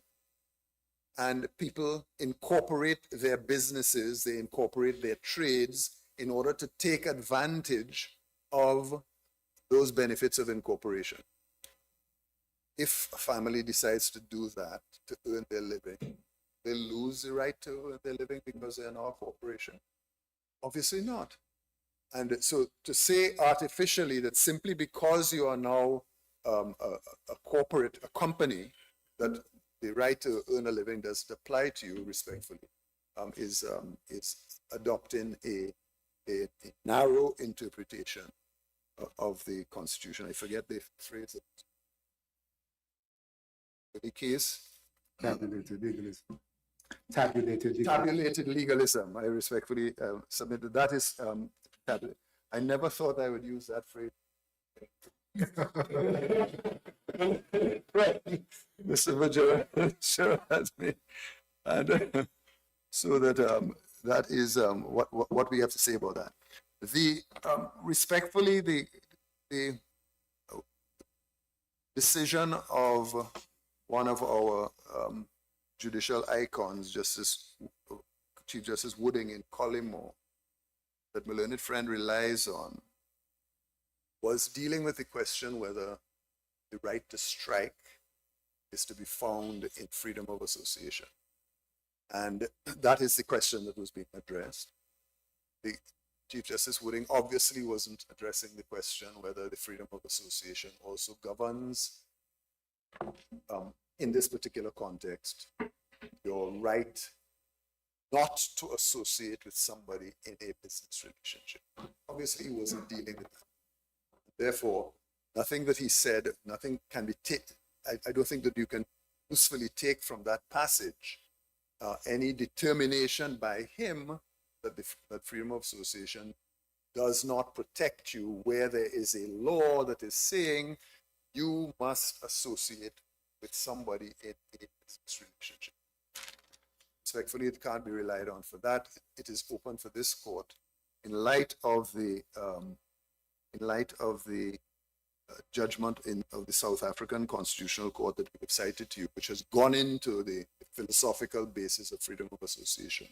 And Mr. Mendes, in this case, the association in question would be having to store the LPG at the NGC terminal? Is that okay? Because the point that we're making is that if the 1.5 billion gallons storage tank is financially not feasible, then their only choice is to, if they want to import, is to associate with NGC. Now, on the question of, I also never submitted that there were any benefits in the act to BNE. What I said was that historically there was this entire transaction began with the memorandum of understanding between BNE and the government, and historically that is stated in the definitive agreement itself. BNE then assigned its rights in the memorandum of agreement to Mr. Canton, and that was the history of it. And I simply said that the history of the matter is that a competitor of the respondents approached the government. They entered into the memorandum of agreement, and of course, the agreement then was that NGC will be the company which has the exclusive rights and so on. And in that regard, the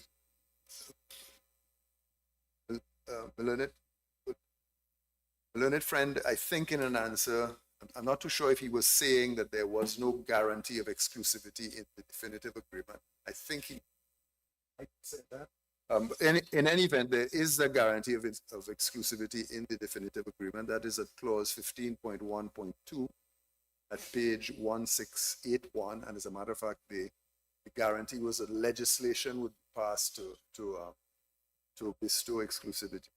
What is the clause? Please, Mr. Mendes. 15.1.2. Thank you. Page 1681. Sorry, what page? 1681. 16. This is in the agreement. The definitive agreement? Definitive agreement. Yes, thank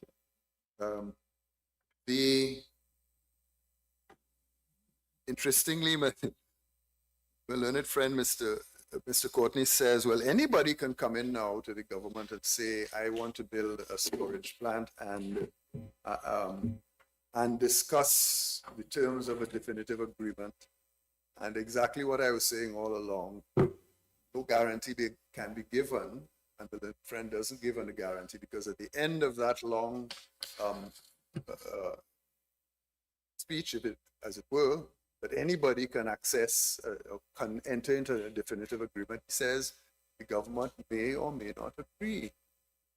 And of course, it may not agree, obviously would be informed by the fact that there is already a 1.5 million gallon plant, which, as Her Honor was pointing out, they need to finance and pay for.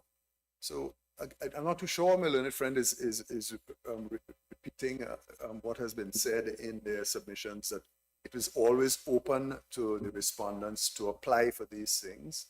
The point is, and this is relevant to the question of equality, the point is that it is enacted in law, quite apart from the definitive agreement, it is enacted in law that the NGC has all of these rights, including to import, to distribute, taxes, etc., etc., etc.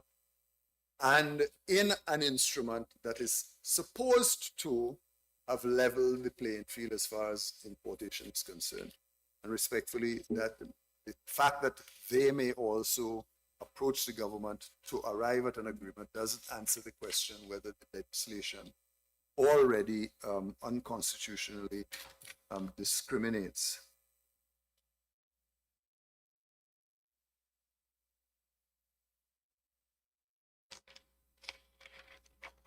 Mr. Mendes, if you're on the equality of treatment point, Mr. Courtney made the point this morning that there is no comparator to NGC, and you're not similarly circumstanced. I take it that is what he was saying.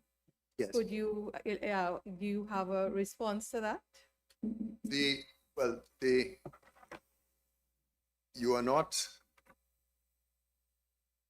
The point is that it is always a question of whether the characteristics that you're pointing to are relevant to the particular benefit or the particular legislative measure.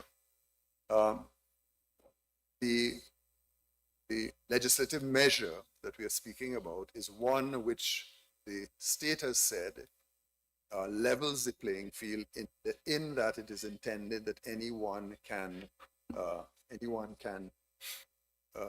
import. Just have to do these things. So it is from that point of view that we ask the question, is there a level playing field? Has the legislation treated the respondents and NGC in an even-handed manner? That's basically what it is. And therefore you have to look, what are the attributes relevant to the question of being able to meet the requirements of a 1.5 million gallon storage plant? How are we, what are our comparable circumstances relative to that requirement? And the answer to that is they have all these benefits, they have all the tax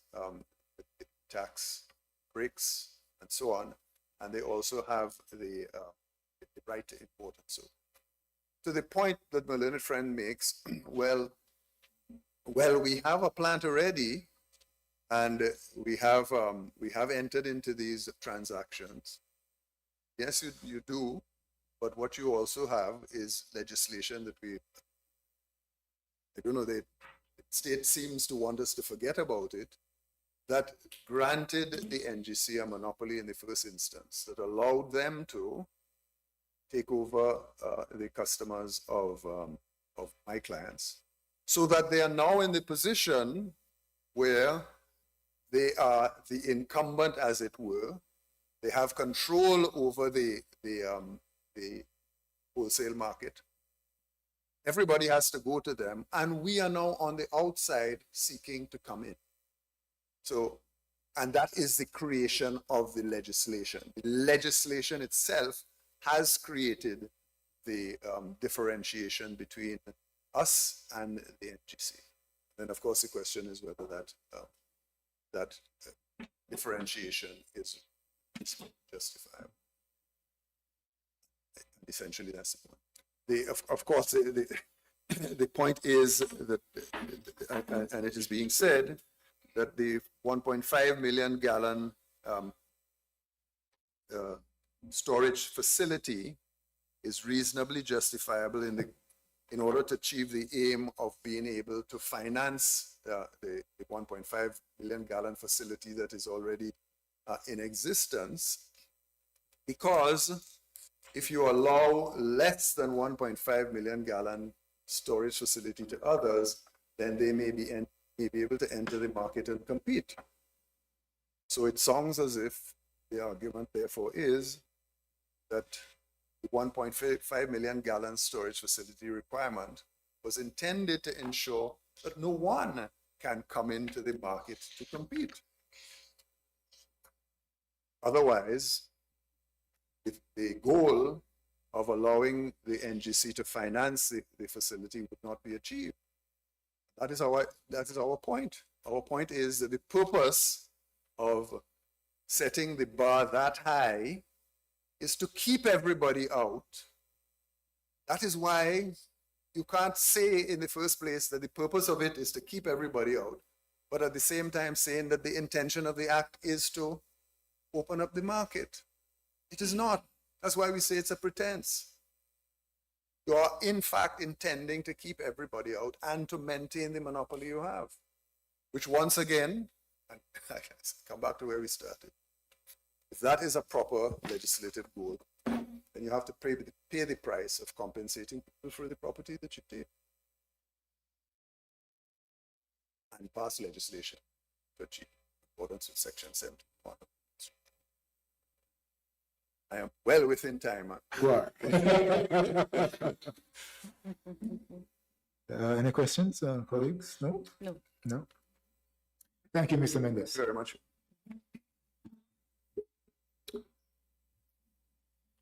So, thank you, Council. This has been most interesting.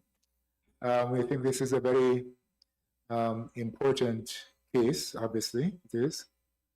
And we are grateful to you for the assistance that you have rendered to us in terms of the clarity and the force of your written and oral submissions. Naturally, we'll take some time to consider, deliberate, and hopefully arrive at a decision in the near future. Thank you again. Sorry, could you, I think Mr. Courtney wanted to say something, sir?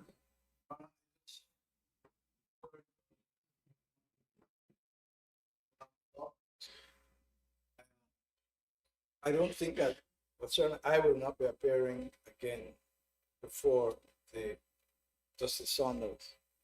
And I just wanted to say a few words on behalf of us. In his absence, we inquired whether he was going to be here so that we could see him to say goodbye, but just simply to say that he served the region well, he served the court well, and we wish him the very best in his retirement to the extent that he will get some rest. And we asked respectfully if you could communicate to him the respect and thanks of the bar for his service to the region on this court, and indeed before that. I think we will get an opportunity to offer congratulations to someone else on a different occasion. Most obliged. Thank you. And we undertake to convey the sentiments expressed by you on behalf of all council here to our president. Thank you very much. Obliged. Madam Deputy Registrar. Thank you, Mr. Justice Anderson. Thank you, Madam Justice George-Nutley. Thank you, Mr. Justice Barrow. Thank you, Mr. Justice Jamada, and thank you, Madam Justice Sonono. Thank you, Council. We wish you a safe passage. Those who are going out of Trinidad and Tobago and those who are here, we also wish you a safe passage. Thank you to our students. Thank you to the company representatives. Thank you, Ms. Pierre. And of course, last but not least, thank you to the hardworking and the lovely staff of the Caribbean Court of Justice. This court now stands adjourned. Good day to all. Thank you.